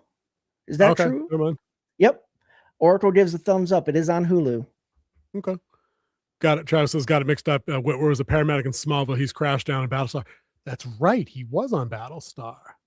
That's right. Battlestar had a lot of good pilots. A lot of good actors as pilots on there. One of the pilots who played was on Supernatural. I was surprised when I ran into him in a rewatch of Supernatural. He's one of the angels that was helping Sam when he was possessed. Captain in Battlestar was Supreme Justice. Oh man, I just had his name from West Wing. Mendoza. Supreme Justice Mendoza from the West Wing. I've never watched The Wing, so we'll check out more Darth Maul, Shadowlord as we go. It's not too big of a commitment, I don't think, to be able to just pop in week to week. Admin. No, actually, my superhero name is Different Hoodie Man. Because I wear a different hoodie while fighting. Dude, that's gonna be different Hat Man then, because I'd be rocking a different sweatshirt to work every damn day. People asked me the other day if I had a brand deal with Under Armour because I'm rolling in a different shade every day of the week on like a 3-week rotation. I'm like, I don't know, dude, it's just a running gag of a Christmas gift, guys. It's just what we do here. What was you want to talk about these horror movies? Just get them out there. These out, and then we'll play my game. We'll play a game. To play a game. I'm always down for a game. It's kind of what we do here. It's looking like horror, at least. Whether these movies aren't going to make a gazillion dollars a piece, but they at least have interesting stuff coming out in their little different subgenres of stuff. I've pulled 3, and I just wanted to kind of get your quick take on which of these 3 you might be interested in banging out. Maybe do a little review ski. See what happens. First up, and this one's near and dear to my heart because we are of a certain age where when we came out, Faces of Death was this mysterious, forbidden black box thing. It was the VHS that you weren't allowed to have. Think of like the VHS that was killing people, where it showed real people's death. Right. And everybody, I feel like there was the one kid in like any given junior high or high school whose dad had it. We all said we had it at one point, but there was like the one kid that did, because I've seen part of it. And I think they made more than one. I think they made like 4 of them. There was four or 5. I remember Roman numeral 4. I remember that, but I know I saw part of one of them, and I remember thinking for the longest time, shit was real. Like they reenacted like the infamous monkey brain thing from like Indiana Jones and the Temple of Doom. Like I distinctly remember that. Like people trying to tell me like that's Mandela effect shit in my brain. I'm like, nope, I saw that. That happened. I remember clips from it. See, Pape's saying, dude, it showed real dead people. It showed real autopsy stuff, but it never showed anybody dying. Yeah, it did. Which one? Where? When? They showed people dying. Like they would show the car crash and him flying out the window and then bleeding out. Dude, like I don't remember unblurred any of that. People really dying. I thought it was confirmed early in the aughts that all the autopsy stuff was the real stuff, and that any of the action stuff were just special effects shit that like people did up dummies and grainy footage and did things that way. Because I remember one where they set like a jumper from a roof. So like 1, 2, 1, 2, 3, 4. And when she hit the 4, she hit like the roof of a car and like blew the glass out of the car. And I'm like, that can't be real. Dude, Pape's saying the very first one from the 80s, dude, then maybe that's the one I saw and just didn't realize it at a young, impressionable age. I remember there was a bit in there about like a parachuter who fell in like an alligator infested swamp, and like the parachute was in the water and like rolled over. I'm like, why are all these parts of Temple of Doom though? Someone walking across the highway and getting hit by an 18-wheeler. Dude, yep, I think I remember that one as well. That was weird. Dude, the monkey brain thing is real, right? Was that not on there? Like they had the monkey, they put the thing around its head, they hit it in the head a whole lot, and they ate the brain. I do remember that. No, I think that was a movie. I don't think that was Death. They did the chilled monkey brain thing in Indiana Jones. No, there was actually another movie where they did that, because I remember that was on HBO, and Face of Death was never on HBO. No, it was just VHS, which is whatever. Because they were talking about like how it was a delicacy, and they were there, and the monkey would be trapped in the cage spinning around while everyone kept hitting it with a hammer. Dude, that was Faces of Death somewhere, I'm telling you. And I was like, dude, what the fuck is this? I like, do why remember is this that. a thing? Because they had to pick the skull carcass out of the brain before they ate it. Right. Whereas in Indiana Jones and the Temple of Doom, literally there was already dead, and they just moved the skull cap off, and it was just obviously like ice cream or whatever the fuck that they chilled it, like frozen fruit or whatever. But so and people wonder where is AIDS coming started. back. Right around that time. This is when this movie coming back is not a return to these things where it's no, I think it shares the name. It's a name, but it's got a narrative. It's got some kind of plot. I don't know. I didn't bother looking into it just yet, but I just wanted to get your take on the weirdness that was Faces of Death. Yeah. And is that the kind of thing that needs its own narrative based movie to come through? Yeah, I do know, was it Charlie XCX, that singer? She was in the song Fancy, and she had a one solo album. She's in that Faces of Death movie. Because when I was going through Regal Coming Up Next, it came up, and her name is like, she's like marqueed. Oh, no shit. Well, then I wonder if this is hopefully for me then anyway, I feel like the better horror movies I've seen lately have been the lower key ones, like the non-franchise entries of things. I'll put a pin in Faces of Death. Maybe that'll just come out on streaming in like 2 weeks, and we take a look at that for the channel and review. That could work. The next one up on the list, I think this is more like mainstream affair. Like it's gotten a lot of marketing, is Lee Cronin's The Mummy. Yes. We've seen a couple of trailers for this already. I think we did a couple on FrostCast. One of them was a teaser. It was super short, but it mentions a girl that goes missing for like a year, and then she turns, like the police find her in the sarcophagus of a 3,000-year-old mummy kind of thing. Yeah, well, she was buried with 23 other children in a basement. Oh, dude, she's the only one that lived. Okay. But I don't remember is she alive? Because there's a great line in there in the trailer. And it's like, you'll like being dead, Grandma. I enjoyed it, or something like that. So, and this is my point of concern with this movie, right? It feels like this is a setup for just another epic lulls of a possession movie, right? And not a strict mummy movie per se. And I don't even mean Brendan Fraser's mummy. No, that's not Brendan Fraser. Not Brendan Fraser. They're getting back. Oracle thought the same thing until she actually saw the trailer, and she's like, "This is not what I thought it was. Where's all the people I know?" That's slated for like 2028 because they got the band back together for that. Like that's gonna happen. Dude, I'm with Ivan on this one. I'm glad he said that. Trailers never freaked me out, but this trailer creeped me the heck out. Dude, I thought the first teaser we saw this is the second one this year that creeped me out. Because this one creeped me out too. Passenger. Oh, dude, Passenger, yes. And you can't see it anywhere but theaters. Dude, Passengers I'm gonna get back to Ivan's comment in a second. Passengers is a great trailer, which is weird because it's so basic, on the nose, predictable jump scare as he 1, 2, 3 passes the guy, and then he's sitting next to him with the loud sound. Like, dude, you know it's coming. It's still really weird. It's still really unnerving. This trailer here, especially the quick teaser, I think it lost some of its edge with the Mummy as they show more. It's creepy as fuck because everything looks like everything's dark. Everything's got this weird grayscale tone to it because it's shut at night. The little girl, when they do the face reveal, is weird. It's got the ominous score and tones in the background. So you're like, wait a minute. Why would there be a little girl found in like a sarcophagus kind of thing? But it looks contained. It looks small, like it's in like the one location in like the family house or something. So it looks like claustrophobic, like it's going to make you uneasy and sick.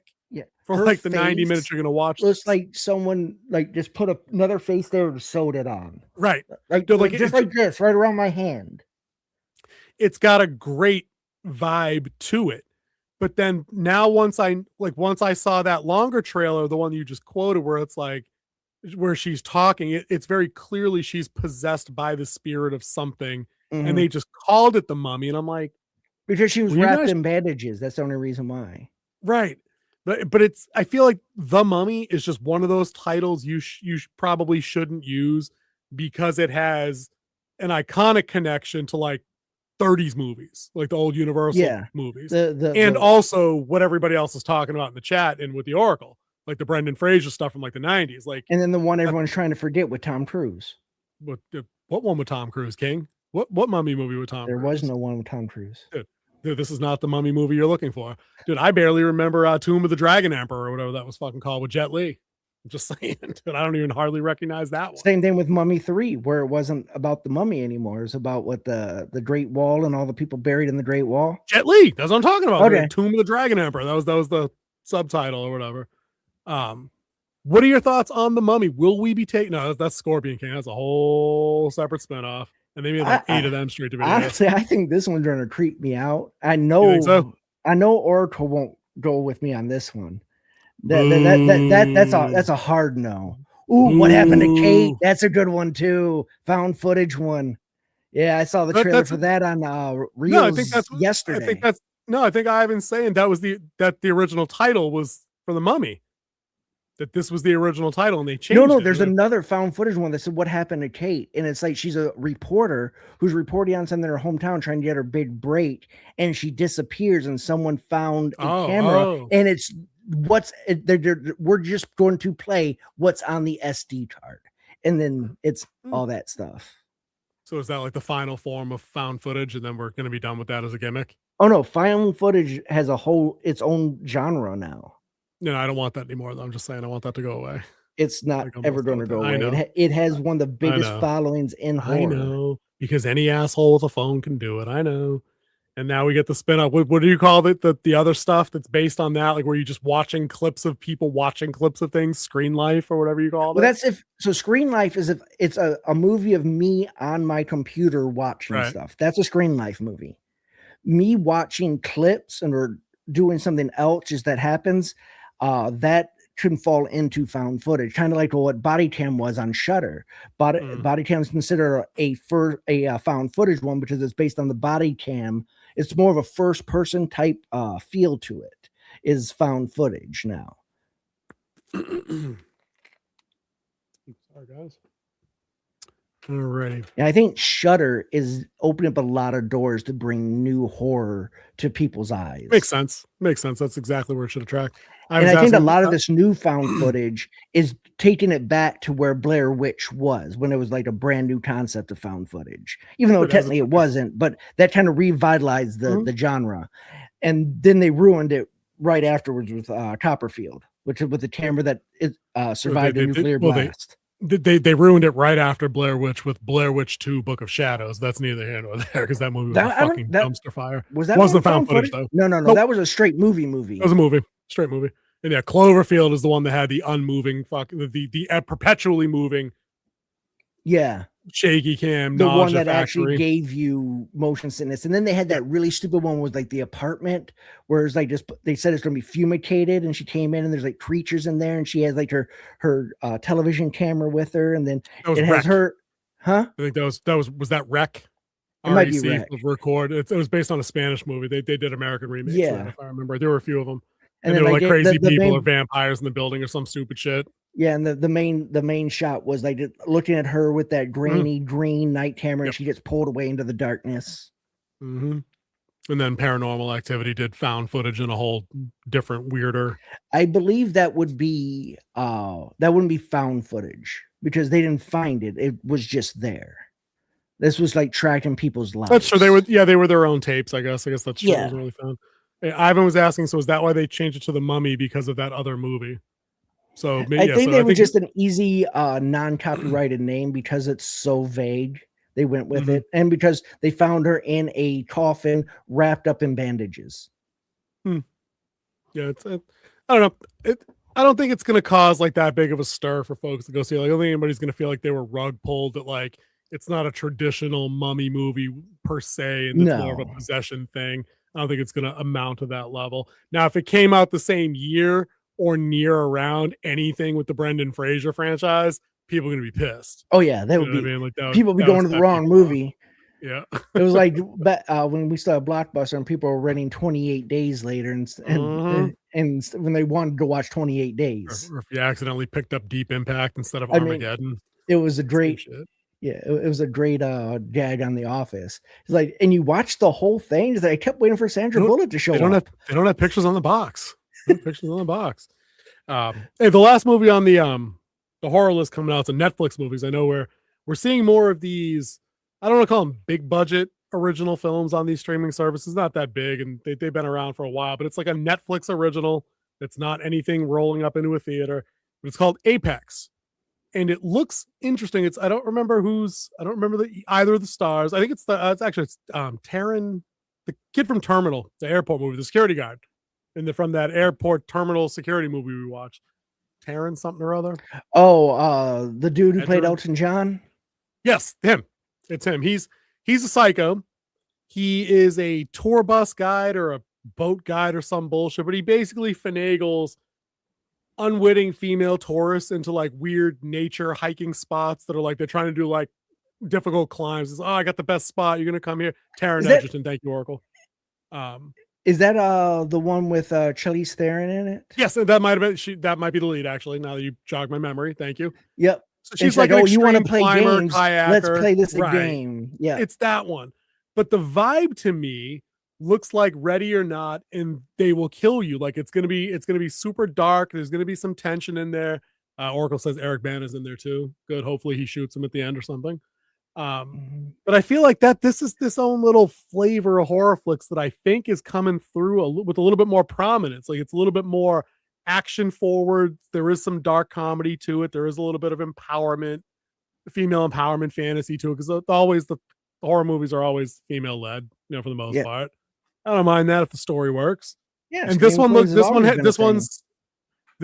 vibes. Like it's got a little Wolf Creek in it, where it's like you're with the psycho who's giving you the head start. He's got the guns and the supplies and the prepping skills, and you can run that way. Like that's the blonde herself. Correct. Based on the ultraviolet, if you will. Based on the setting of this, I would give it more of a Deliverance type feel than Ready or Not. Ready or Not was pretty much in a house and on a golf course. I meant the tone of the story, not the location. Yeah, that's why I also went with Deliverance. It's pretty much the same story of Deliverance. But Deliverance isn't funny ever. I think like Ready or Not has. I mean, it has one of the funniest lines in there. It does. You sure got some pretty tape. I was like, don't do it, dude. Don't do it. I meant just in how the characters talk and the how the dialogue works, but how their not friendly banter works. Like that Deliverance is played not funny. Like Deliverance is played for seriousness. Yeah. But I think that Ready or Not, they will kill you vibe. You sure I think got a pretty mouth. That's what it was. You got a pretty mouth. Make him squeal like a pig and all that. Yeah, let's just not ding ding ding ding ding. Come on. We didn't need to do that. We did not need to do that. Well, I mean, that type of horror hits a little different. Yeah, it do. But they can't make movies like that anymore, because 90% of that script would be like banned speech on every platform on the planet in 2026. Yeah. You know what I mean? Give me some quick thoughts on Apex. It's not a big deal. Is this something you'd be interested in watching, given the kind of horror movie that it is? I'll probably watch it. It gives you that what's that one? Not a little bit of I want to say Hush, but it's not Hush. You're next. Something. Don't Breathe. I can't remember which one it was, the name of it, but it's like I remember the part where like she threw him off the balcony and he bounced on the cement and we laughed like the body bounced. It was so funny. When she killed the bad, like he started off as a boyfriend and like turned into a stalker. I think that's You're Next. She's stuck in the house with his family as well, and she's a bit of a doomsday prepper and sets traps in the house for them. No. It was more. Okay, never mind. So they had the reverse one with Drew Barrymore, and she got obsessed with her teacher. They had a one-night stand. He slept with her, and then she got completely upset, but he was married. So she broke into his apartment after them two were trying to, they didn't want to have a baby. So they did the protection, but they were married thing. And they threw the condom away and they grabbed it and she put it inside her. and trying. That to wasn't get Drew pregnant Barrymore. Was that Alicia Silverstone? You think of the Oh, Crush? it's Silverstone. That's it. Yes, Alicia Yeah, Silverstone. the Crush. Yeah, the Crush. That movie was weird, dude. Yeah, I got some of that one and type of Poison vibes Ivy. from this too, but more of the Deliverance vibes from this one. The 90s had a couple of psycho female babysitter type, like Poison Ivy is the other one that comes to mind. Yeah, they were weird. Hard Candy. Yeah, was another weird one. Yeah, the 90s had a bunch of those.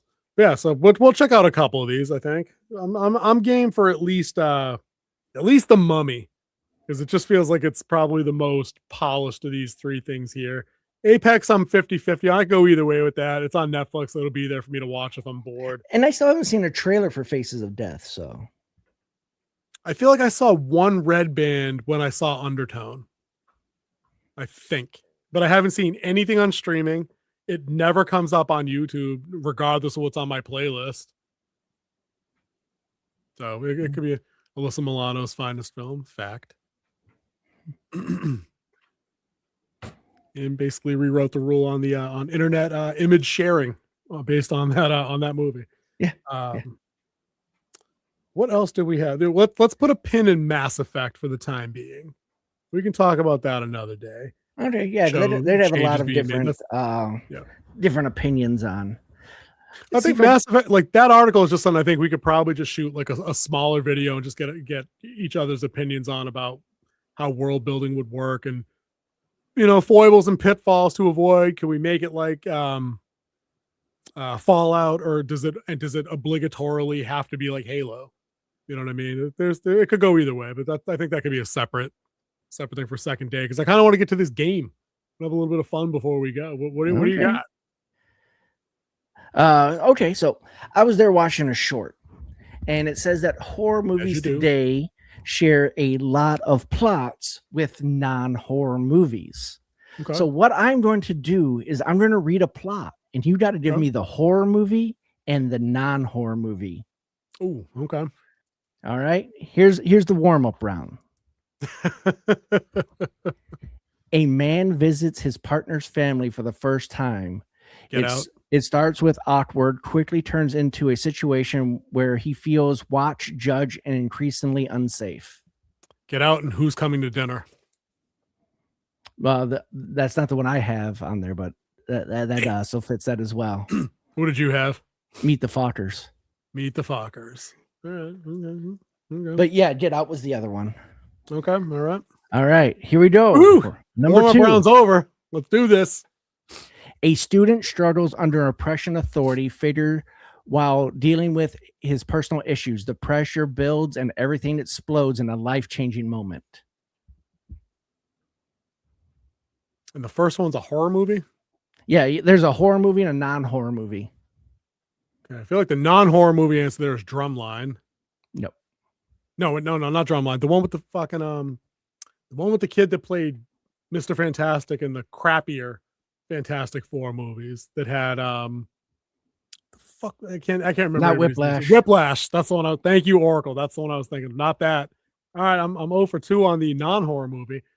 A student struggling with an oppressive teacher? With an oppressive authority figure while dealing with personal issues. The pressure builds and everything explodes in a life-changing moment. Student with a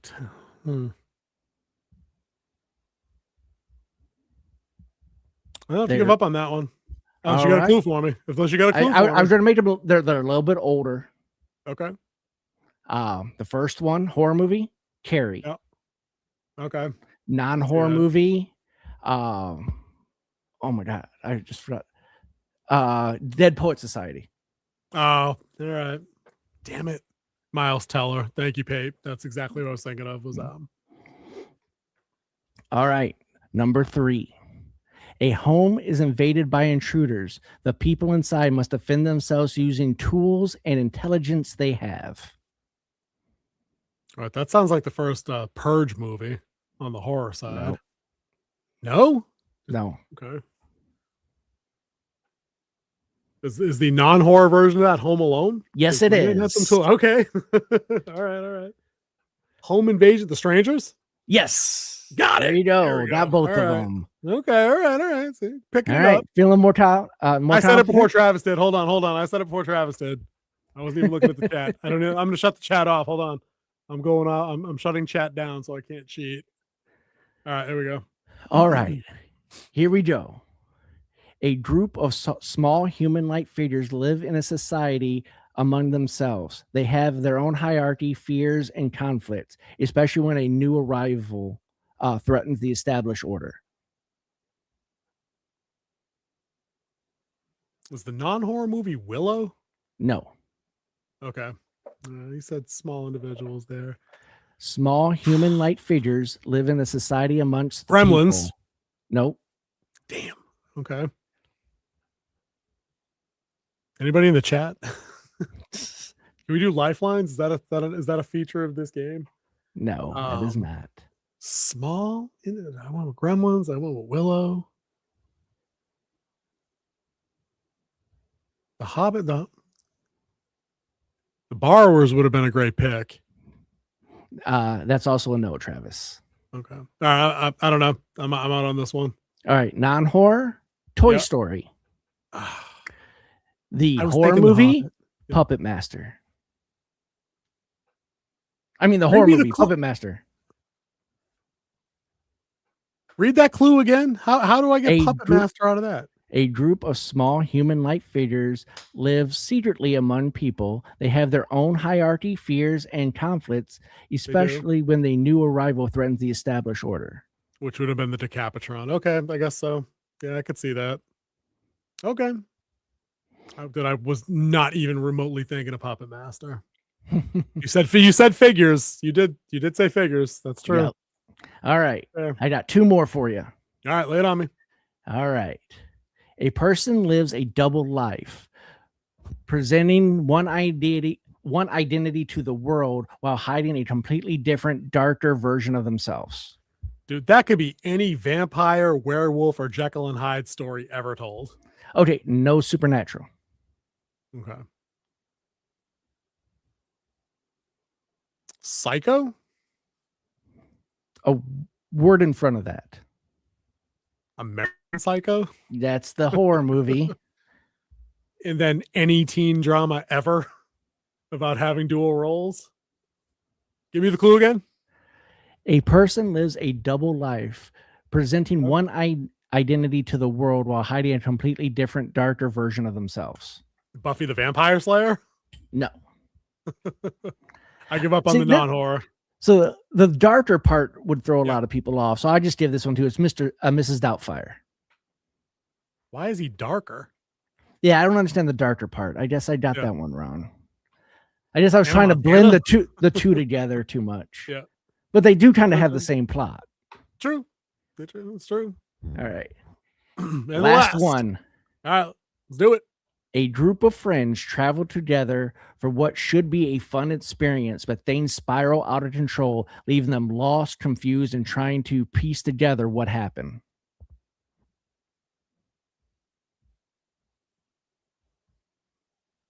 Non-horror could be The Hangover. Yes. Okay. And now we got to narrow down the horror part because, that could be Cabin in the Woods. We've talked about this movie tonight. Oh, Jesus. We didn't really we did Daredevil for 4 hours. Then we did a half hour of Star Wars. Then we just did The Mummy, Apex, and Faces of Death. I mentioned Kingdom of the Crystal Skull. That they had no friends traveling anywhere because they all hated each other in that movie. And Deliverance. There we go. No, it's not. Okay, never mind. We talked about it tonight. Great clue, dude. I don't remember. I don't remember. Blair Witch Project. The Blair Witch Project. Was that really friends traveling? I mean, they were friends. They went on a hike and there was a job. It was they were filming a documentary. I already got The Hangover, Travis, and apparently it was Blair Witch because both of the. This is true. This is true. So that was the thing. I was there noticing how many of these horror movies had the same plot as non-horror movies, and could someone figure out both of them? Yeah, I mean, but then that's what they always say in any kind of film studies class, the line between comedy and drama or drama and comedy and tragedy. You could take literally the same plot. It only takes a timely negative event to literally bump, story in a whole different direction for sure. For sure. Dude, that was tougher than I thought it was going to be. I thought it would be a couple of easy dead giveaways, and most of them were not like that at all. Especially that Puppet Master one kind of pisses me off. I'm like, wait a minute. How did I not see Puppet Master? He said figures. And I'm probably one of the only people on the planet that's seen all 30 of those movies, for fuck's sake. They made like 100 of those. Like, they seriously made like an entire shelf of blockbusters of fucking Puppet Master movies. And that's not counting the crossovers with demonic toys. Yeah, that increases the number like 150. Yeah, there's been a ton of them. If Red Letter Media did like a two-part or like a 2.5-hour thing where Jay sat down with one of their guest friends that comes on to talk about movies. They literally talked about the plot of each of these effing movies for like 3 hours. I'm like, I'm not watching them, boys, but I don't mind listening to you guys talk about it because it's what you do. Travis says, warrior settles down, starts a family only to be invaded, and holds someone he loves as they die, staring at the villain before embarking into a snowy landscape with his friends to fight them.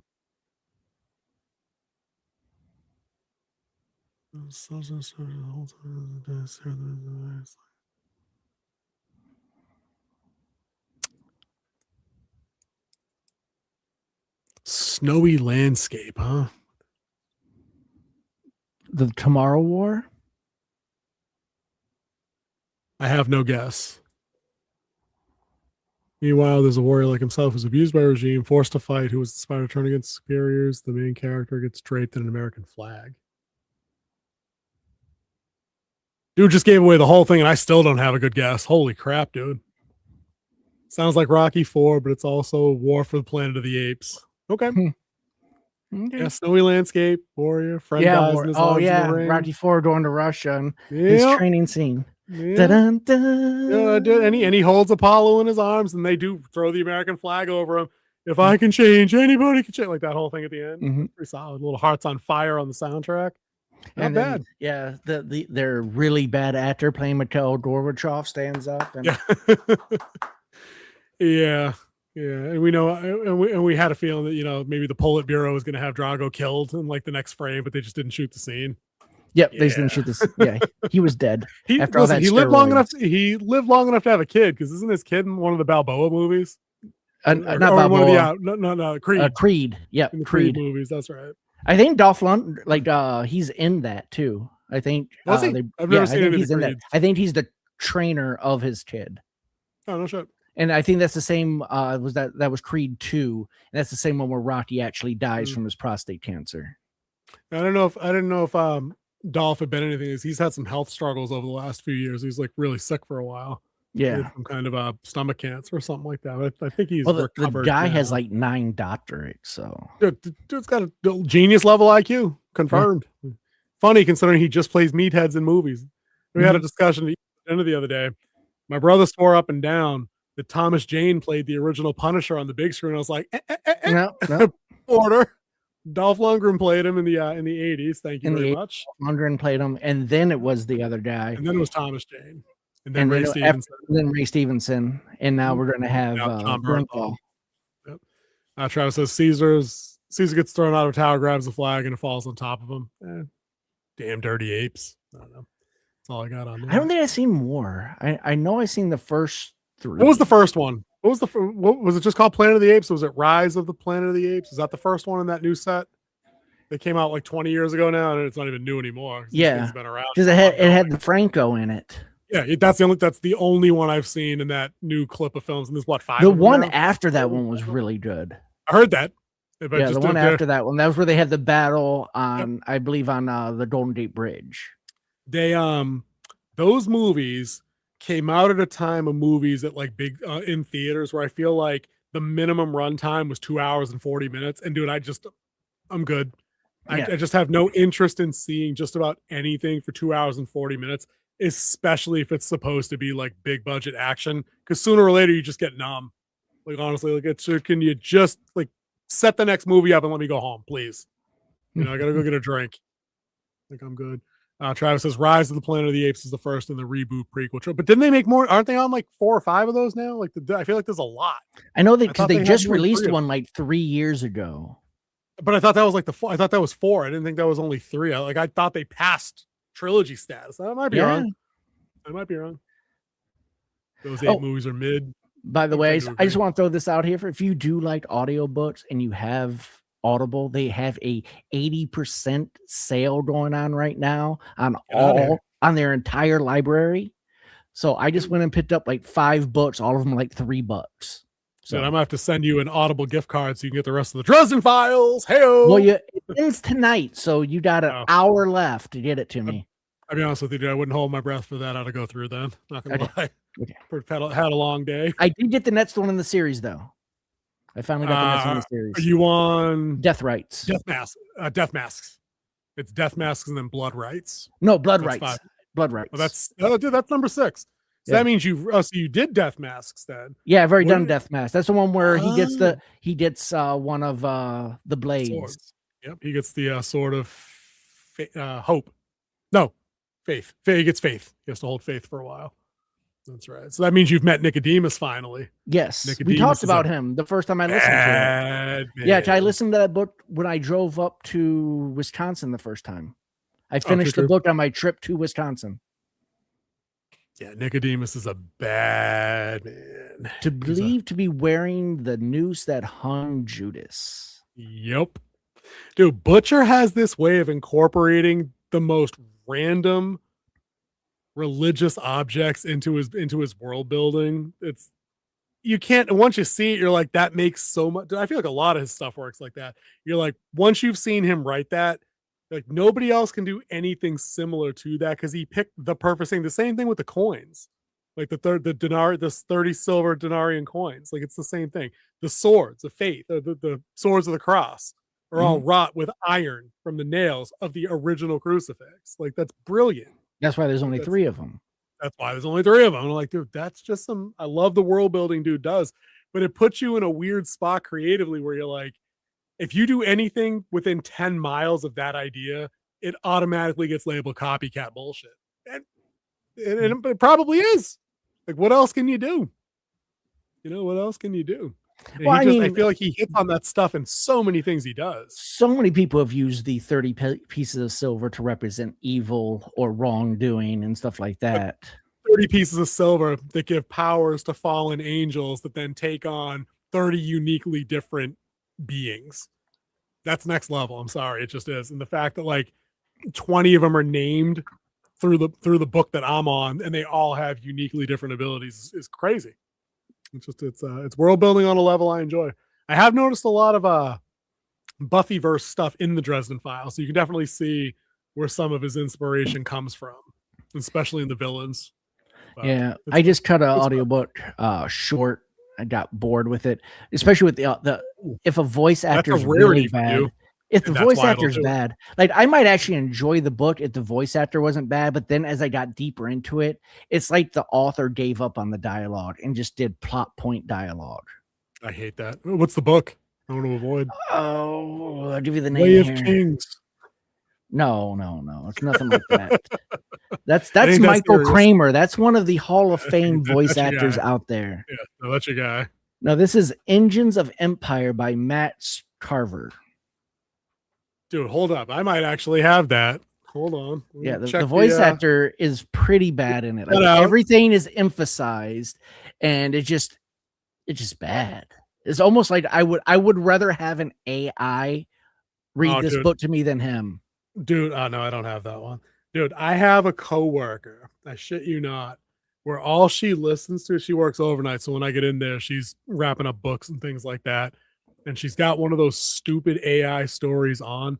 Dude, I'm like, how can you listen to this shit for more than 2 minutes and not want to jump? Honestly, it's so off-putting. And then the king walked down the hall and he found the sword on the. No. No. Yeah, I can't play this over the speaker while we're live, so you can hear it. But after we go short. I'll let you hear the guy. Get struck for everything else and fire it up. But they literally consume me for this. Yeah, we didn't really do any Warner Brothers trailers today, so I think we'll be okay on this one.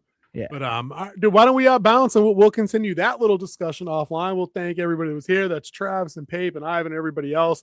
Lauren, if you're out there, everybody else that pops by, we appreciate you. Share us out. We'd like to get some more people in the chat. We got some folks that might have opinions out there. Travis said, "Holy crap! I had a different anime call, Bullets of Bethany, where the nails from Jesus Cross melt down the bullets like resurrect people." Dude, that's brilliant, dude. Write that shit. I would read that. I would read that. What was story. The one that we listened to where it was the Western where they brought the guy back and he had his vision. Oh, what was that one? You liked both books. I liked the first one. I never got to the second one. Well, I didn't really like it, but I didn't hate it. Let's put it that way. Cold as Hell? Yes, that's it. That had a lot of, like you said, it had a lot of religious stuff in it. That was a guy brought back by the White Throne, Heaven. Yeah. To be... He hunts Nephilim. He hunts them, but there's like he answers to an angel that's like a dominion level angel. Like he's got like a higher level that he answers to, and they don't get along, which is the friction in the story. I didn't finish book 2 on that one. I totally forgot I had that. But book 1 was good. It was cold. It was called Cold as Hell. Yeah, was the name of the book. It was solid. Hey, thanks, Travis. I appreciate it. Write that story, dude. I'm telling you, write that story. I would give that an absolute read, even if it's a short story. It'd be kind of dope. I like that kind of stuff. But why don't we get out of here, King? Thank you, everybody. Thank you, Oracle, for running shit behind the scenes. We'll be back next week, Wednesday, 9 p.m. as always. And in the meantime, I think we were talking about maybe doing a little retro watch on Big Trouble in Little China. Keep your eyes open. Dude, these colors don't run. May the wings of liberty never lose a feather. And we'll catch you guys in the next one. One last thing. Go Blue, national champions of basketball. Oh, snap. I didn't think he was going to make it without mentioning it.